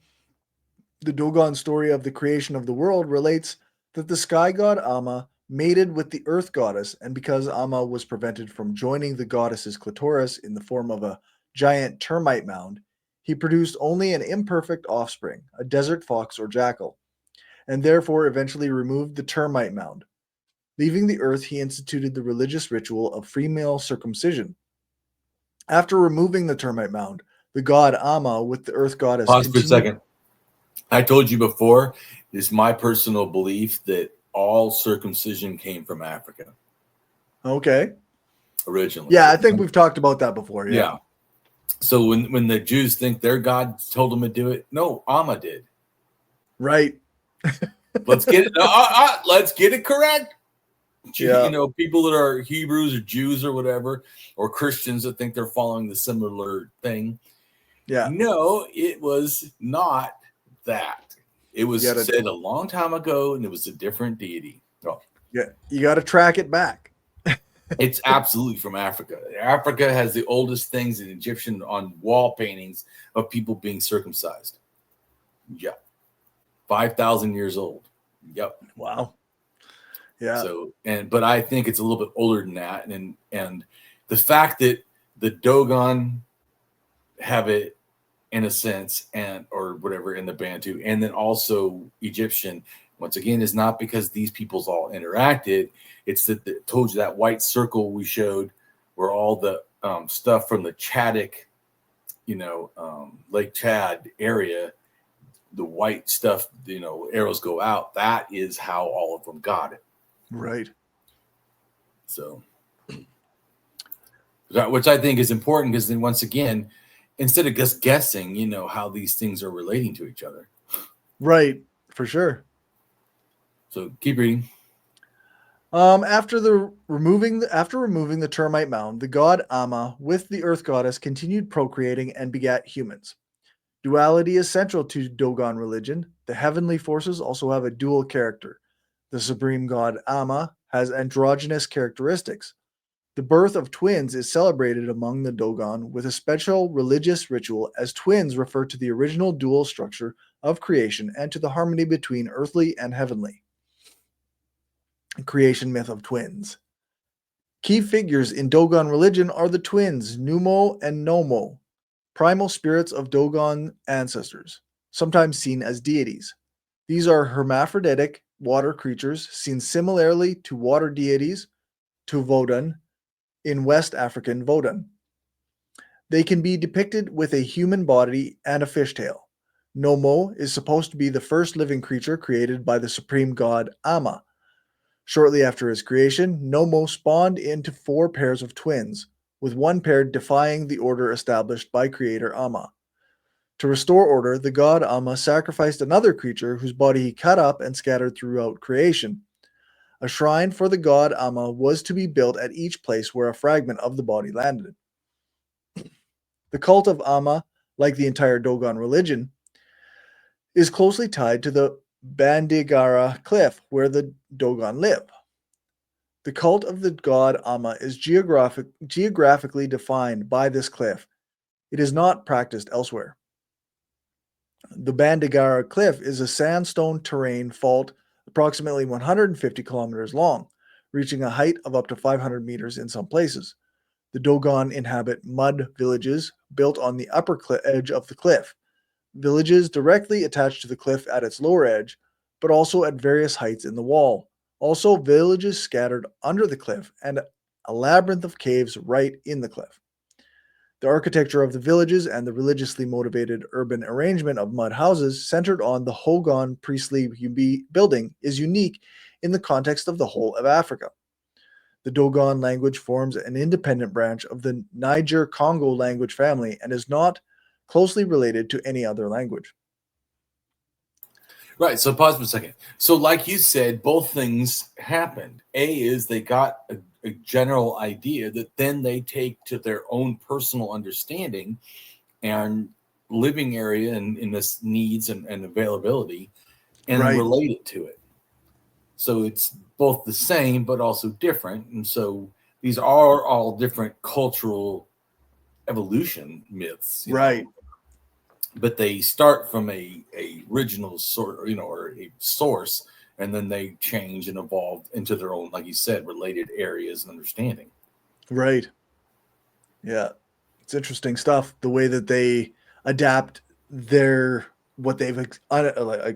been brought to them into their own kind of perspective. Right. Yeah, exactly. So that's why all these different perspectives are different. Native American to the Dogon, to the Egyptian, to Greek or Roman, they're different, but they're not that different. Right. Yeah. Yeah. Like I guess we've said it before, like it's variations on a theme, right? Like it's right. Exactly. Yeah. So that's the thing. And that's also to me why it's funny when people think that only one of them true. Either they're all somewhat true on relating to similar things. Right. Or they're all lies, like we know as atheists, like, yeah. Or as they believe everything else is a lie, well, guess what that makes yours? Yeah, that's right. Yeah, another lie. Yeah, because it's built on the same foundation, if they're wrong, then you're also wrong. See? Corey said it so beautifully. I told you, religious scholar coming up. Yeah. Well, I put it this way: don't you feel more like a religious scholar now? I talk between all these myths than you would have before. Well, I sure know a lot more about them than I ever did before, without a doubt. But yeah, I would never use the term religious scholar for myself. No, but I'm saying compared to what you were before, you now know a vast amount of stuff. Yeah, no, I'm. I guess more well-informed is kind of the idea, I guess. Yeah, right. Yeah, exactly. So anyways, keep reading. Sure. Legend says that a long time ago in China, there were immortal twins, one who brought harmony and the other union. So artists made figurines showing the twin brothers called he. They often were pictured and given to brides because it was thought that they brought a happy marriage. He Zien, translated as the immortals of harmony and union, and as the two gods of harmony and union, are two Taoist immortals. They are popularly associated with happy marriages. He and he are typically depicted as boys holding a lotus flower and a box. There are a number of legendary tales behind two celestial beings of he and ho. Among them, there is one regarding the two monks living in a secluded life in the Tiantai Mountain in the Tang Dynasty by the name of Han Shan and Shid. And no one knows about their subsequent whereabouts. The story is based on poems of Han Shan and Shid composed by Liv Qiyin. They were officially canonized as the god of harmony and the god of good union in the first year of Yongzheng rule in the Qing dynasty. They are widely regarded as gods who bless love between husband and wife. The divine twins are youthful horsemen, either gods or demigods, who served as rescuers and healers in Proto-Indo-European mythology. Like other Proto-Indo-European divinities, the divine twins are not directly attested by archaeological or written materials, but scholars of comparative mythology and Indo-European studies generally agree on the motifs they have reconstructed by the way of the comparative method. Common traits. Scholar Donald Ward proposed a set of common traits that pertain to divine twin pairs of Indo-European mythologies. Dual paternity. Mention of a female figure, their mother or their sister. Deities of fertility, known by a single dual name or having rhymed alliterative names. Associated with horses, saviors at sea, of astral nature, protectors of oaths, providers of divine aid in battle, and magic healers. Although the Proto-Indo-European name of the divine twins cannot be reconstructed with certainty based on the available linguistic evidence, the most frequent epithets associated with the two brothers in liturgic and poetic traditions are the youthful and the descendants, sons or grandsons, of the sky god Dyaus. Now pause for a second. So remember this, you've talked about the sky god before. Yeah. Right? The sky god is all over the world. Right. And the Native Americans is not different. The Great Spirit is a sky deity, probably relates to this, the sky god. And he's also called the Father. And that's like the people like just today, I said that they prayed over the president and said, "Our Father in heaven," or whatever, "Our Father God." Right. Right. Yeah. You're a sky father, because that's what they would have said 6,000 years ago in Proto-Indo-European. But keep going. Yeah. Yeah, for sure. Two well-accepted reflexes of the divine twins, the Vedic Asvins and the Lithuanian Asvinae, are linguistic cognates, ultimately deriving from the Proto-Indo-European word for the horse. They are related to Sanskrit and Avestan, both from Indo-Iranian, and to Old Lithuanian, Asva, which all share the meaning of mare.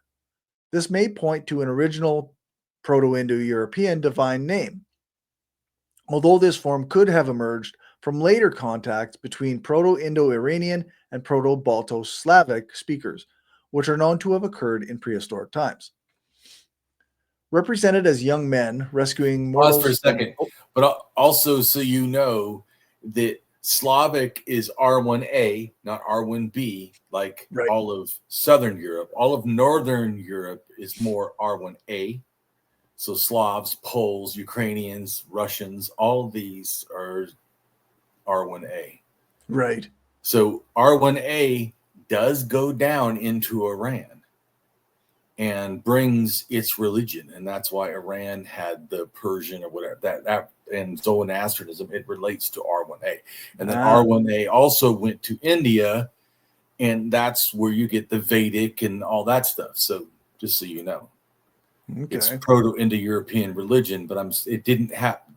Proto-Indo-European was mainly pushed by the two main DNAs, R1B and R1A. So those two did most of the, wherever they went, that's pretty much, they brought their language. Okay. Represented as young men rescuing mortals from peril in battle or at sea, the divine twins rode the steeds that pulled the sun across the sky, and were sometimes depicted as horses themselves. They shared a sister, the Dawn, who is also portrayed as the daughter of the sky god in Indo-European myths. The two brothers are generally depicted as healers and helpers, traveling in miraculous vehicles to save shipwrecked mortals. They are often differentiated. One is represented as a physically strong and aggressive warrior, while the other is seen as a healer who rather gives attention to domestic duties, agrarian pursuits, or romantic adventures. And pause for a second. So in the Bible, Cain and Abel, one was tough and whatever, the other one did agrarian pursuits. Right. And was weaker and not hairy and more feminine. So this, I'm just saying, yeah, your Bible myth and this one, they're really checking off the different. Yeah, that's right. They didn't just want to have just twins or just one get killed, but they really want to have also the duality that one's manly, rough, and kills animals. Right. One is weakly little homegirl and wants to, to them and take care of, growing plants, and is probably vegetarian and doesn't even eat meat. They're making like a duality. But I'm saying that's kind of, if you listen to what the Bible says, that's not too big of a difference. All right. I want you to scroll down to where it says Cain and Abel, the first human brothers in the Bible. Because there's a bunch of stuff. We're not going to read all that. Right. Yeah, here we go. Cain and Abel, the first human brothers in the Bible. Right. So, I mean, other people, if they're really interested, there is a lot more to read. Yeah, we're not going to read everything. So in the biblical book of Genesis, Cain and Abel are the first two sons of Adam and Eve. Cain, the firstborn, was a farmer, and his brother Abel was a shepherd. The brothers made sacrifices, each from his own fields, to God. God had regard for Abel's offering, but had no regard for Cain's. Cain killed Abel, and God cursed Cain, sentencing him to a life of transience. Hey, pause for a second. So the reason that he killed him was because God did not accept vegetarian. Ah. God wanted to have a dead animal, right, not a vegetable. And so that's what that is basically saying. Vegetarians are bad.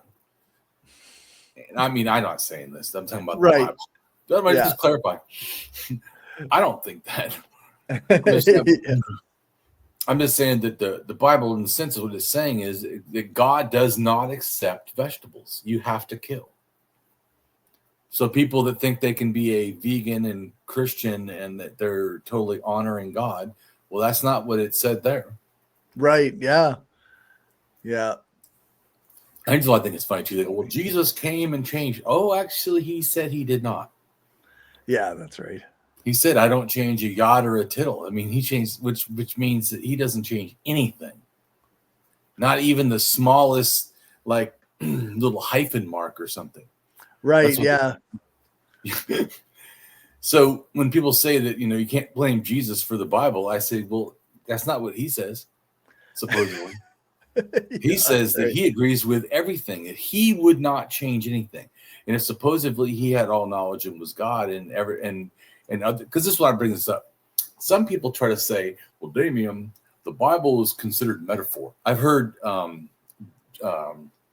Justin bring that up, that some people think, or actually Justin believes, a lot of people don't believe the Bible as accurate as a real thing, but as more metaphor. I don't agree with Justin. I think there's a lot of people that believe it is real.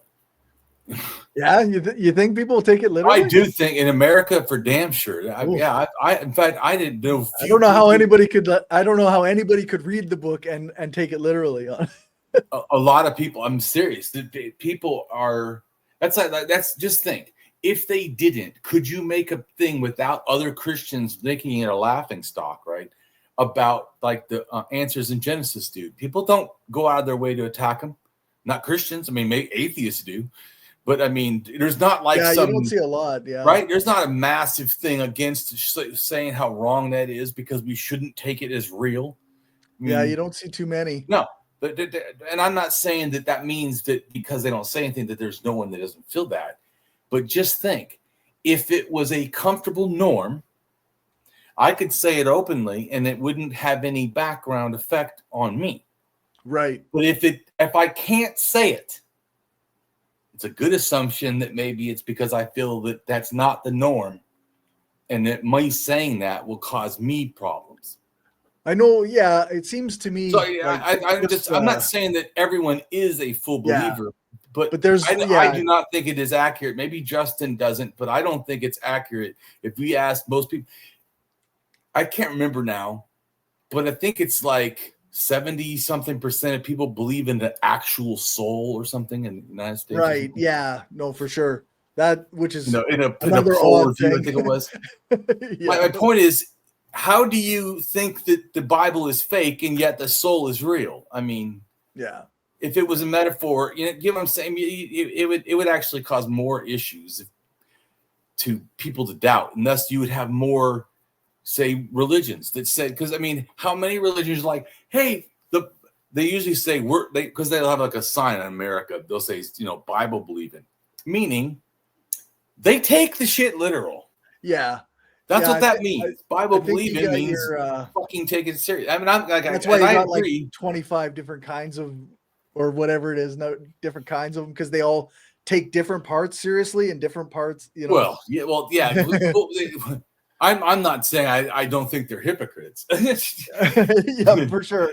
I'm saying that I do not think that you could have something like answers in Genesis and people not say a lot about it. And also, I've never talked to a person that says they believe and then they think the Bible is just stories. Right. No.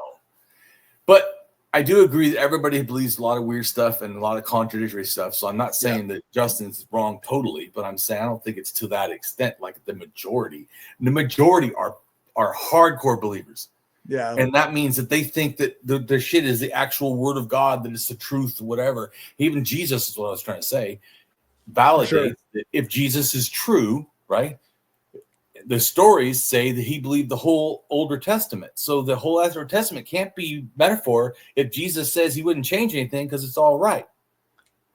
Yeah. It's all right, mean it's all true. He didn't say that's a bunch of lies that because people try to say, well, people were, adding to what God is, and there was their interpretation. That's not what Jesus said. Jesus says nothing's wrong with it. Nothing. I mean, I don't know how part of nothing is confusing to you. If you believe that nonsense, then you have to believe 100%, like my family did. Right. Why? When I was 15, I thought I was possessed with demons because I had sexual desire. Right. Because that means demons. Wow. When you're in fantasy, magical thinking land. My mom walked around when I had bought a video game, Dungeons & Dragons video game, and she totally freaked. Started screaming, hitting herself, just running around the house, grabbed the oil and went and wiped it around all the windows and the doors, praying to God, wandering around 7 times around the whole house. That's crazy. All because I had this Dungeons and Dragons little, ColecoVision or whatever the heck it was. I don't remember now. Video, game thing. Wow. So I'm not saying that everyone's was as wacky as my mom. So, I mean, I do agree that they're closer. There's certainly enough of them, right? Right. But so I'm just saying they're probably certainly a lot closer to Justin, or they're not full believers. But as my mom was like drunk the Kool-Aid and was offering some to everybody else. So, but I think that it doesn't really matter because no matter what, they still believe in theism, right? I mean, right. You're saying that they think theism is also a metaphor? I mean, well, they definitely take some part of it seriously. Right, that's what I'm trying to say. No matter if there's and I agree with you too, actually. I think the real truth is I don't think there's few Christians that actually believe the whole Bible. Right. They only just saying. I mean, I think that would be the majority. So in a way, I guess I kind of agree with Justin. I don't think they take the whole thing as serious because they can't. And then, how could you be a Republican and also a Christian that says you follow Jesus? And then you're championing billionaires getting money, and you're totally championing why the poor get robbed. I mean, that's so anti-Jesus. I don't even know where to start. Right. Yeah, that's right. If the Jesus story is true, he is a anarcho-communist. Just he definitely was not in favor of the rich. Yeah, he doesn't believe in making a state and stuff.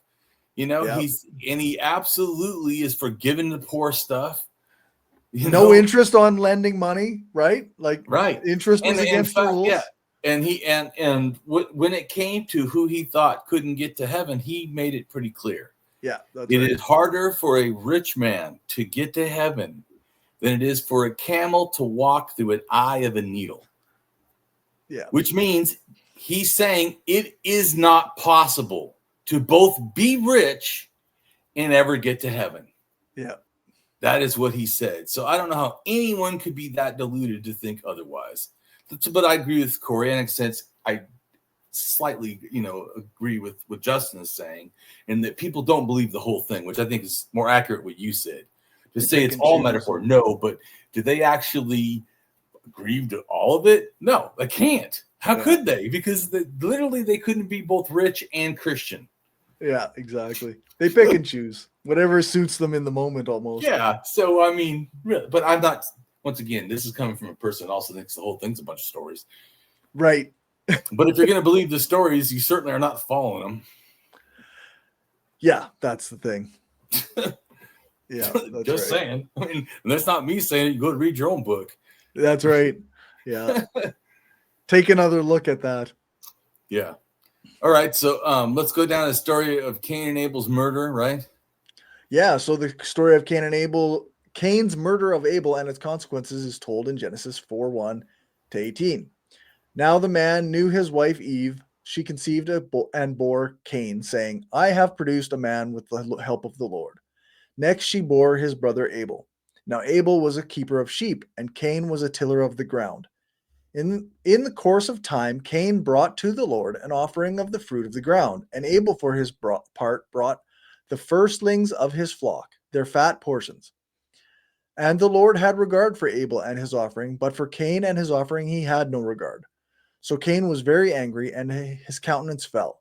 The Lord said to Cain, Why are you so angry, and why has your countenance fallen? If you do well, will you not be accepted? And if you do not do well, sin is lurking at the door. Its desire is for you, but you must master it. Cain said to his brother Abel, Let us go out to the field.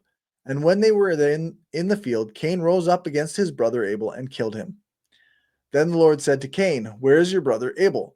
He said, I do not know. Am I my brother's keeper? And the Lord said, What have you done? Listen, your brother's blood is crying out to me from the ground. And now you are cursed from the ground, which has opened its mouth to receive your brother's blood from your hand. When you till the ground, it will no longer yield to you its strength. You will be a fugitive and wanderer on the earth. Cain said to the Lord, My punishment is greater than I can bear. Today you have driven me away from the soil, and I shall be hidden from your face. I shall be a fugitive and a wanderer on the earth, and anyone who meets me may kill me. Then the Lord said to him, Not so. Whoever kills Cain will suffer a sevenfold vengeance. And the Lord put a mark on Cain so Pause that for no a one. second. That mark, right? Yeah. Supposedly they consider that the racist I'm talking about, the biblical racist, consider that to be that is referring to why there's black people. Yeah, I've heard that. Right? Yeah. Here's the interesting thing if you're also a Christian, because they like to be those Christian nationalists and those far right racist and yet Christian, or the Ku Klux Klan, which is racist and Christian. Yeah. So Christians are racist. Yeah. So, but if you heard what it said just before it said supposedly what they think is black, if you hurt and kill this person, these black people, you get cursed 7 times over, wasn't it? Go back and read sevenfold. Yeah, it says whoever kills Cain will suffer a sevenfold vengeance. Right. So that's why I always think that, once again, like Corey would say, the racists also pick and choose what they actually listen to. Yeah, for sure. Because if you actually read the whole verse that gets that one little part you like about that's black people, you did get that you're not supposed to kill them, and if you do, you're going to suffer extreme wrath. That didn't bother you at all? Yeah, that's right. That said, go ahead and torture black people? That's not what that fucking says there. It sounds like you're going to suffer under God's vengeance if that's something you believe, right? So if you think you're going to heaven, I'm sorry to get you to understand you're going to hell under your own thinking. Yeah, that's right. Under your own belief system. Vengeance 7 times over. So I'm agreeing in a sense. I don't think so. I don't think that it's correct to say that most people take the whole Bible as not literal, but I think they pick and choose parts, like Corey said more accurately, that it's a little bit of both. It's really not that they take it all serious or they don't take parts serious at all. I think it's a mix. They take some parts serious and some parts not, and they kind of fucking choose, obviously. Yeah. Because otherwise you wouldn't have racist people hurting supposed black people, and you wouldn't have Christians that were rich. So I don't know. It's a weird world. You're definitely not following it to the letter. That's for sure. You literally are not. Just making that fucking point. Literally are not. Yeah. So if that supposedly is what you believe, then how did you not change how you think about that? Right. I mean, literally, it's like an anti-racist. If that's black people, it says don't ever hurt them. Yeah, that's right. Dumb fuck. Anyway, I mean, you shouldn't hurt people anyways, because that's wrong, but I'm just saying, even if you get my point, how are you exactly racist and both Christian and racist? Like, what? Dumbass. Yeah. Anyway. Well, if you're a racist, you're a dumbass no matter what the fuck reason. So let me clarify that. Go down here where it says the different, it has like the different stuff bullet pointed. Just a paragraph right above it says, since they cannot be linked together. Yeah, so it says, since they cannot be linked together and to a common linguistic origin, other reflexes found in the Indo-European myths are less secure. Although their motifs can be compared to that of the divine twins, 3 Indo-European traditions, Greek, Indic, and Baltic, attest the mytheme of equestrian twins, all associated with the dawn or the sun's daughter, although their names do not form a complete group of cognates. They nonetheless share a similar epithet, leading to a possible ancestral name or epithet. The sons or descendants of Dyaus, the sky god.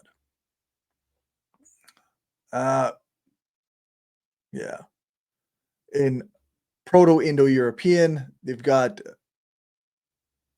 the sons of Dyaus or the descendants of Dyaus in things I cannot even come close to pronouncing. And there's Vedic, Lithuanian, Latvian,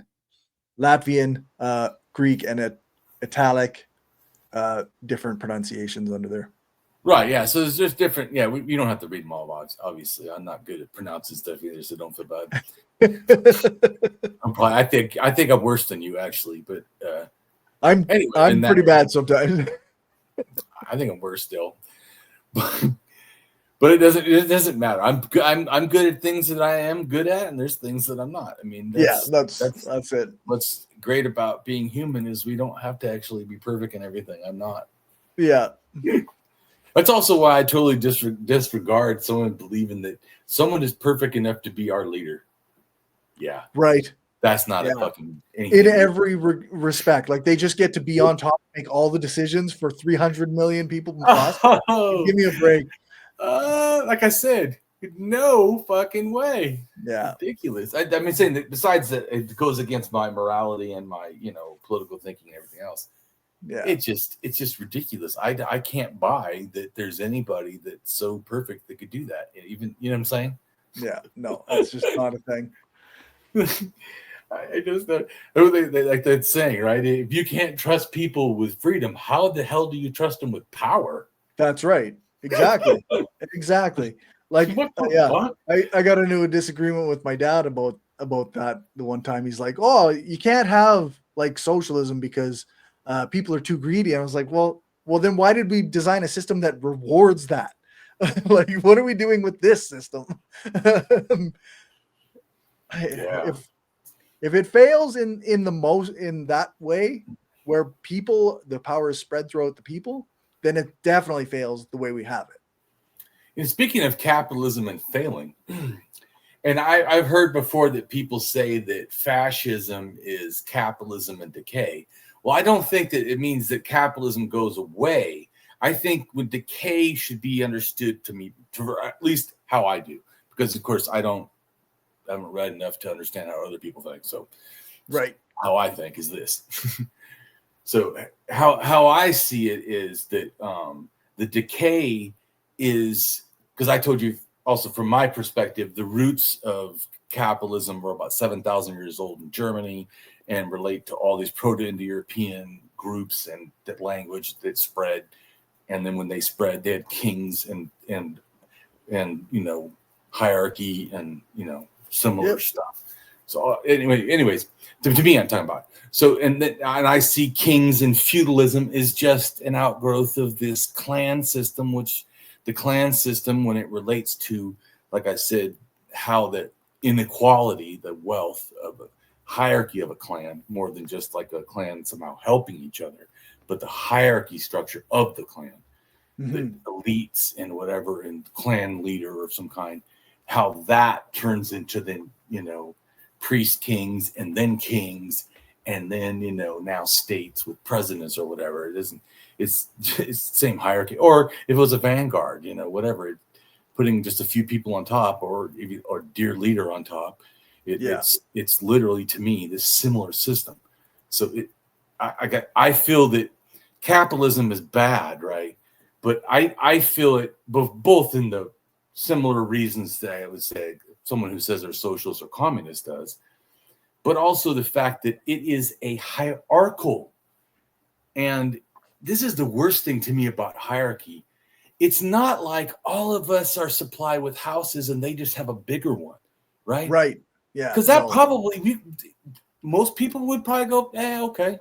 Yeah, so be it. I mean, but they got a bigger house. There's people like, in the streets, or you have to have 3 families living in a house or some bullshit or whatever, or people have to not have heat on, or can't eat good food or health, or have clothing, or whatever, it's just so this fucking asshole can have 10 fucking yachts or whatever. Yeah, exactly. I mean, capitalism is just fucked. And that's what I'm trying to say, is that I've seen, to me, it's about 7,000 years of hierarchy that was extreme, forced hierarchy. Right. Hierarchy probably starts 12,000 really in the Middle East. And there's certainly at the same time of the Mace heads. And then the Mace heads go 8,000 years ago to Ukraine, and all of a sudden everybody starts doing authority up there, which eventually that becomes the Yama, who become, all these Proto-Indo-European stuff or whatever, because it comes almost out of Ukraine. So, people talk about it now because of war, but that actually was like a hotbed of all the people from England to Spain, Italy to Germany to Norway to Sweden to Russia. I mean, all of them, to India, to the language and Iranian. All of them are from, in a sense, that sort of area. Anyway, so those languages, when they went out too, they brought their deities and their things, and everyone that spread, does this similar stuff that we're already talking about and going to keep talking about. Right. But I think that it's important to know that, once again, it didn't happen at one time, one people, one going just one way, no. Not just one DNA, not just one culture, no. Yeah, nope.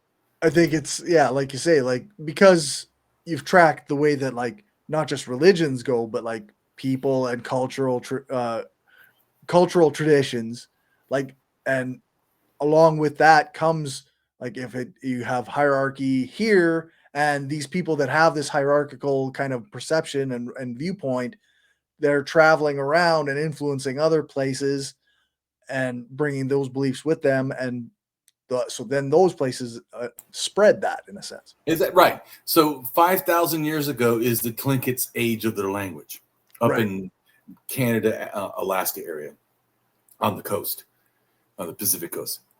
So those people, right? I told you they go. There's the hand language goes all the way down to California, and some of their DNA and language goes all the way down to California as well, on the coast. But their ideas, then I'm not exactly sure where in California. It's probably somewhere around Sacramento or something. Okay, that's where the Aztec language starts. Aztec and Uno Aztecan, I think it's what it's called, the whole language family. Okay. Goes 5,000 years ago, right? Time that probably Tlinkits, I think, people showed up. Then it gets similar myths. That's why its myths match all the way in Mexico, because it starts actually in California and around Sacramento or something, goes all the way down, and then down to Arizona and then into Mexico. All these languages that relates to Aztec actually start up there. And then also people from California, similar to their area, goes all the way down to Peru. And they get there 5,000 years ago, right when the first pyramid is built in Peru. And then they happen to have ideas that are similar to the Aztecs and the Tlingit and the Americas, all these gods and kings and hierarchy and all. Yeah, because I think hierarchy went down there 5,000 years ago. Right. And the Tlingit have hierarchy too. Yeah. And so the other people on their side. Yeah. And then also lot of the people have these piercings in their lip or in their nose or whatever for a sign of hierarchy, or their lip. Okay. Well, 9,000 years ago, they were doing that in Turkey, where I think paganism was. And it has to do with hierarchy. And that jewelry hierarchy, though, gets spread all the way, beliefs go all the way over to the Americas, and then it's in north, and it goes all the way south, and so it gets all over the place. Yeah, for sure. But once again, like I said, it's you can track who did it and what DNA and what they did when they got there. Yeah. So, I'm gonna send you a picture of what I'm talking about this movement, because I actually have art that shows it. So just as people say, because once again, I'm also saying when they built these pyramids, the reason they built them, it has to do with this Mound of Creation and this world mountain and world tree and egg and you know what I'm saying, Earth Diver or whatever, and Sky Woman and Sky Gods. I mean, yeah, it's not really a different thing, and this is just showing like how the pyramids and everything relate, but in a sense, it's it still relates to this stuff where we've talked before about Mound of Creation and eggs and mountains and all that, you know. Here, click on it. You see it? Right. So I have a whole bunch of different information on this because I like to show everything. So like the this first little map on the top left-hand side, right? This is the map of the world, right? And everywhere that there's these colored dots, which you see there in Siberia, and then they're in the Americas, including down to Peru. Right. Yeah, this is QDNA doing this all the way down, and also up in here. But it shows also goes into Europe, but it goes and becomes blue and stuff, so it's less. Okay. Darker, like the burgundy. Like see where it says H and D. Yep. D is like the heartland. It's almost black, just a little bit north of that, in Siberia, right there. Yeah. The color I'm talking about, the little round circle. Yep. And then when it's darker, that means it's the closer to the more pure DNA. So it just shows where the DNA comes from and how it spread down, even down to, you know, Vietnam and whatever. You know, it went further down, China. And then also then the next one, it shows next picture, you know, of its land masses, and then it shows the D we know they came from, and it shows how I think they may have came. Yep. And then how it went to two different areas. Right. These people with these similar stuff go up in here, and then they go over. And now we know this green thing that sticks down right before you hit into the Americas up here at the top, where it's down. It's just above part where it says migration above that. Right. That's where the Siberia almost touches Alaska or whatever. Yep. But that green thing that hangs down where the red went up on the green thing, in a sense, that peninsula, Kanako Peninsula, whatever, I can't remember, but it's in Russia. Anyways, those people, okay, the Korak, one of the people, I should say, there's like three groups, but one of the groups, the Koraks, they have religion and stuff that almost matches the people in the Pacific Northwest. Like I said, the Tlingit. Oh, okay. So, you know, that's why I'm saying besides just these movements, I know because the myths match. Right. So that makes even these movements seem more accurate. Something like this had to happen. Yeah, makes sense. Right. And so I also see DNA then comes kind of the similar way because D actually has cDNA. This is D, right? So it has cDNA. And so I think that also relates to the Nadane or the Tlingit. And then below that in the Great Lakes, that is considered the old copper culture. Well, 6,000 years ago, they start making knives and arrowheads. And before that, they did stuff for almost 11,000 years. And it's just like simple beads or simple little hammering, no spears or nothing, you know. Okay. So I think that when cDNA shows up, I think that changes everything. And these people see DNA later becomes the mound cultures of that area. Okay. So, and I think that's how, but then they also go across from the Pacific Northwest. People come and then go to the Great Lakes again at 3,000 something, 500 or whatever. But this is earlier. I think the 6,000 one comes this way through Alaska and down, or Canada. And then another one, the Algonquin languages, they go over to the Great Lakes, but they leave like 3,500 years ago, which is, younger. But anyways, it's still just, all this is still related though. All their mythology is still related. And it just, yeah. So that's what I explained too. And then if you go the next one down, there's a whole bunch of little pyramids. It's just showing how they're kind of similar. Well, to me, they're stacking them like they say, like archaeologists. They're stacking them similar, because that's how you should stack rocks. But also they're having similarity, especially like the three doors, because they believe in the Trinity and that, they believe in different things. Like the sun, we talked about in the moon, it has like 3 stages of the full moon, and then the little crescent on each side. And the sun is the morning sun and the evening sun and the noon sun. And I'm just saying, my point is, it's not because someone went around and taught them to build like this. Right. Yeah, that's right. I'm just showing you. So some things that my point is, some things I agree with archaeologists. Some things that you say, oh, well, someone must have taught him to do 3. No, I don't think that's why. I think when you have a religion that believes the sun, and there's 3 stages, and then you make 3 things, or the moon, which is also moon pyramids in Mexico, to the moon. It's also 3 things. Like I said, it has a full moon and the 2 crescents. Right. So I'm just making a comment that, you get what I'm saying. Some things end up similar, not because someone said, hey, let's make 3 doors. But when you have these similar belief systems, you end up with similar things. My point is, that's why I also want to build pyramids anyways, because pyramids are this is how we do our faith Mound of Creation thing. This is how we do our religious beliefs. So it's religious beliefs, exactly. So my point is, I'm just saying is, to me, it's similar, but not because of the conspiracy theorist reasons. For sure. It's a mythology reason. Yeah. So then the next little thing over from that is the C2 and then M217, right? It's this DNA, which is on both sides. And it's considered like highly connected to the Nadain language. And if you look at where the area that it is, it pretty much matches where they went.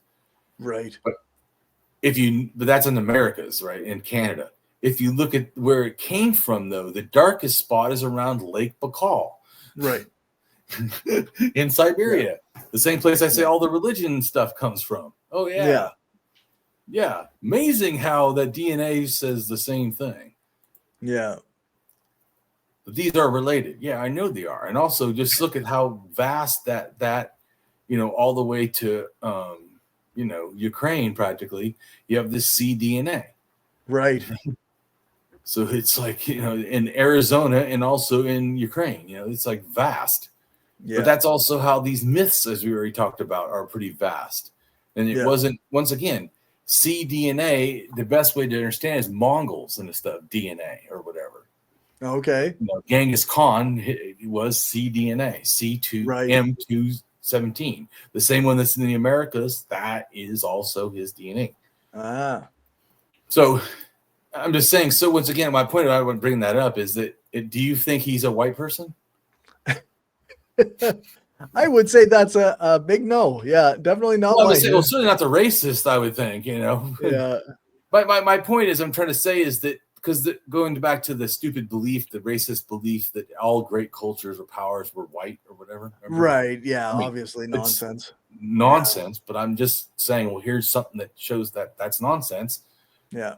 And it wasn't our DNA that went to the Americas and brought ideas. It's cDNA and qDNA. We know this. Yeah. Yeah. DNA freaking shows it. Yeah. So, and then we can close this one out.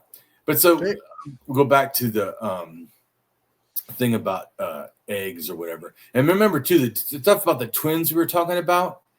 The twins also go down to where it says yin and yang. Also, are kind of like yin and yang, which is understanding it's like two things. Remember, because the primordial chaos and there's two things. Well, inside the shell of the egg, the egg itself has two parts. Right. So that's why, because I'm just saying once again, just like talking about mountains or mounds or pyramids or whatever, it seems, can seem like you need to understand too that even the yin and the yang, the two brothers, is really the same theme. This is all related to the egg. Yeah.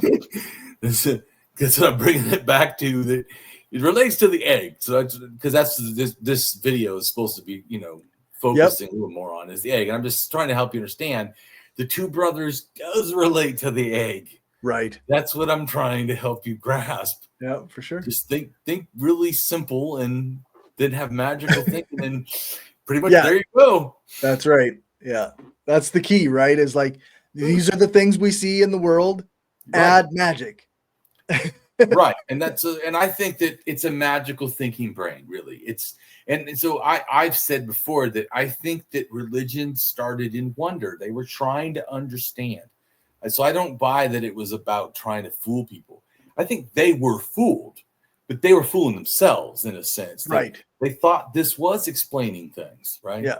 Not really doing that. But so I don't think it was like malicious. So I think it could have been, but sure, later it became co-opted, and that's right. Like, to me, it's just absolutely. I'm an anti-religionist, so of course I would have been welcoming an absolute horrid beginning, right? But I'm also an honest thinker and critical thinker, and I had to realize that that's not accurate. Yeah, that's fair. So the real truth is, nah. It's like people say, "Oh, it's fear of lightning." I'm like, animists are not afraid of nature. Animists will steal food from lions. They're literally not afraid of nature. So it's impossible for me to accept that fear of lightning is how religion started. Right. You know what I'm saying? Yeah. Even though a lot of atheists, that's like an atheist, pseudo history or something. They think that that's somehow a truth. Yeah, you can't. Yeah. To assert that it's like a fear of lightning or like a tool that was created to control, like these are modern interpretations of what was going on, right? Rather than just being like, hey, if I was in that position, what am I looking at when I see lightning? Like I'm trying to come up with an explanation of what it is, right? True. Yeah. not like because I'm afraid, but because it's a thing that exists and I want to understand it, or I want to know what it's doing. Exactly. Yeah. So that's why I told you, I don't want you just to believe me. I want you to understand like why I'm saying it. That's what you're doing. You're talking back to me and explaining what I'm trying to get across. Exactly. Right. So that because I want you to understand. I want you to understand that there are parts that you should see as false, and you should see also some beliefs that even atheists hold that are false. Yeah. Yeah. Well, sure. I'm going to put it this way. I'm just as willing to be wrong too. If I'm wrong about, and I have been wrong about stuff, and then I found, like I said, I would have started with a lot more negative opinion, and I had to realize, well, that's not really accurate. Yeah. So that's what I'm saying is that's why also a lot of it starts sounding at first, even like the Sumerian stuff, that it sounds like they're just talking about nature. But then later, like Corey was mentioning, then they start picking up later a personality and getting drunk and they're raping each other. Right. But that's not how it originally was. Yeah. That came later with other aspects of culture and humanity evolving. Culture, right. Especially because remember, king priests got involved. Right. So they're certainly if they want to rape people or whatever, they're going to say, yeah, that happened before. That's part of our religion. Yeah. Or whatever, in a sense. I'm just saying that, or whatever. You could see where and that by the time I think that the priest kings are involved, I absolutely think it's about the hierarchy. Right. Because that's to me when I feel like capitalism, hierarchy, and power just came to merge together, these king priests. Because think about this, even before, you would have had a king and a priest, and they might fight each other. They have different desires. But when you are the religion and the government, Right. oh, fuck. You're fucked. What are you going to do? He can literally make all the fucking rules he wants. He owns everything.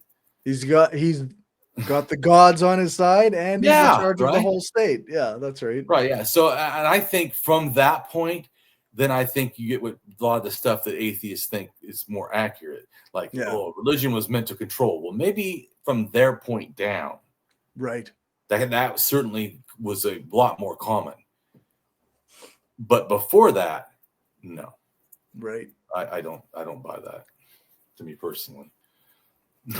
Yeah, that's understandable. Yeah. So good. Yeah, I was just gonna say it's getting about that time. I got to get going here. So yeah, that's fine. We can wrap it up. So I was just saying that these myths that seem so different really aren't, and they're connected. But we have to also, I feel like, really, like Corey would say, use critical thinking. What part is matching, and then what part is not, and including, like I said, even ones that we could hold, let's say, as an atheist, that we think, well, this must be how it happened. But when you start learning the actual real history and stuff, you need to follow what the facts say, not any previous belief. If it's wrong, needs to change. So, for sure. Yeah. You don't change the history, you change your thinking of it.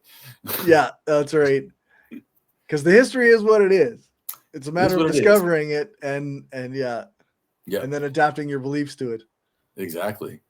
Right. So go ahead and tell us where to find you and what you're doing or whatever. As usual, it's the Skeptical Leftist pretty much everywhere, and the Skeptical Leftist podcast and YouTube channel. I do interviews and book reviews with my buddy Justin, and yeah, that's the deal. Right on. And it's from usually an anarchist and a Marxist perspective. Yeah, I'm an anarchist and Justin's a Marxist, so yeah, right on. We've got that kind of combination of perspectives, and yeah. I think I'm also joining you sometimes. Yep, that's right. And about once a month you come on and we talk about something that we've come up with.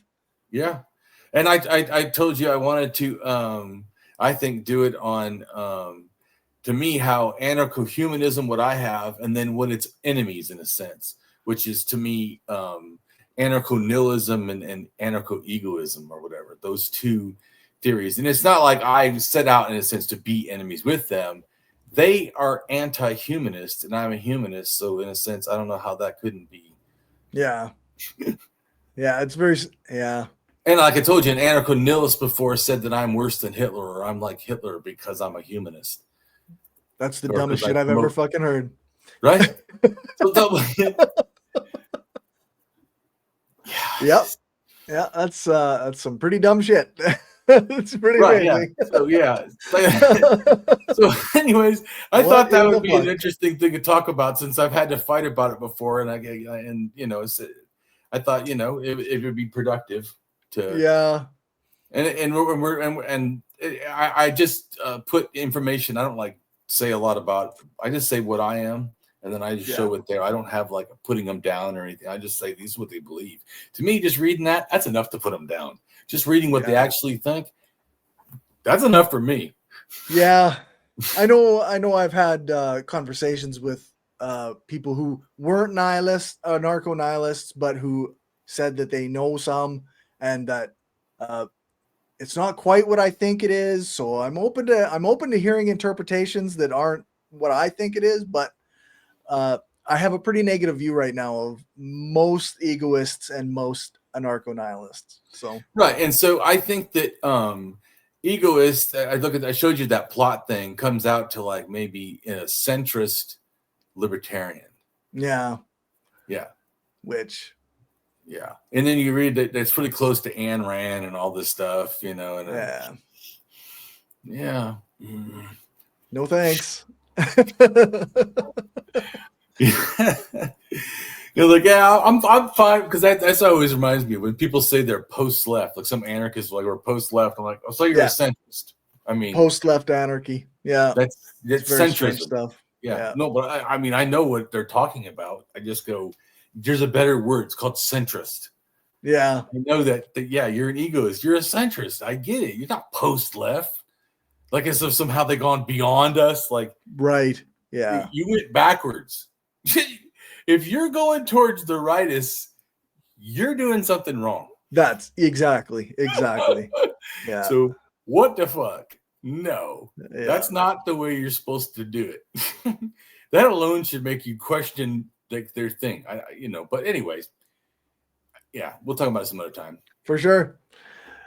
All right. Take care.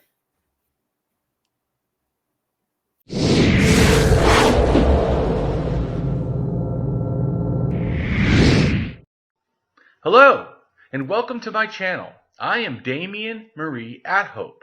In the simplest terms, I am an atheist-humanist philosopher and prehistorical writer-researcher at DamienMarieAtHope.com.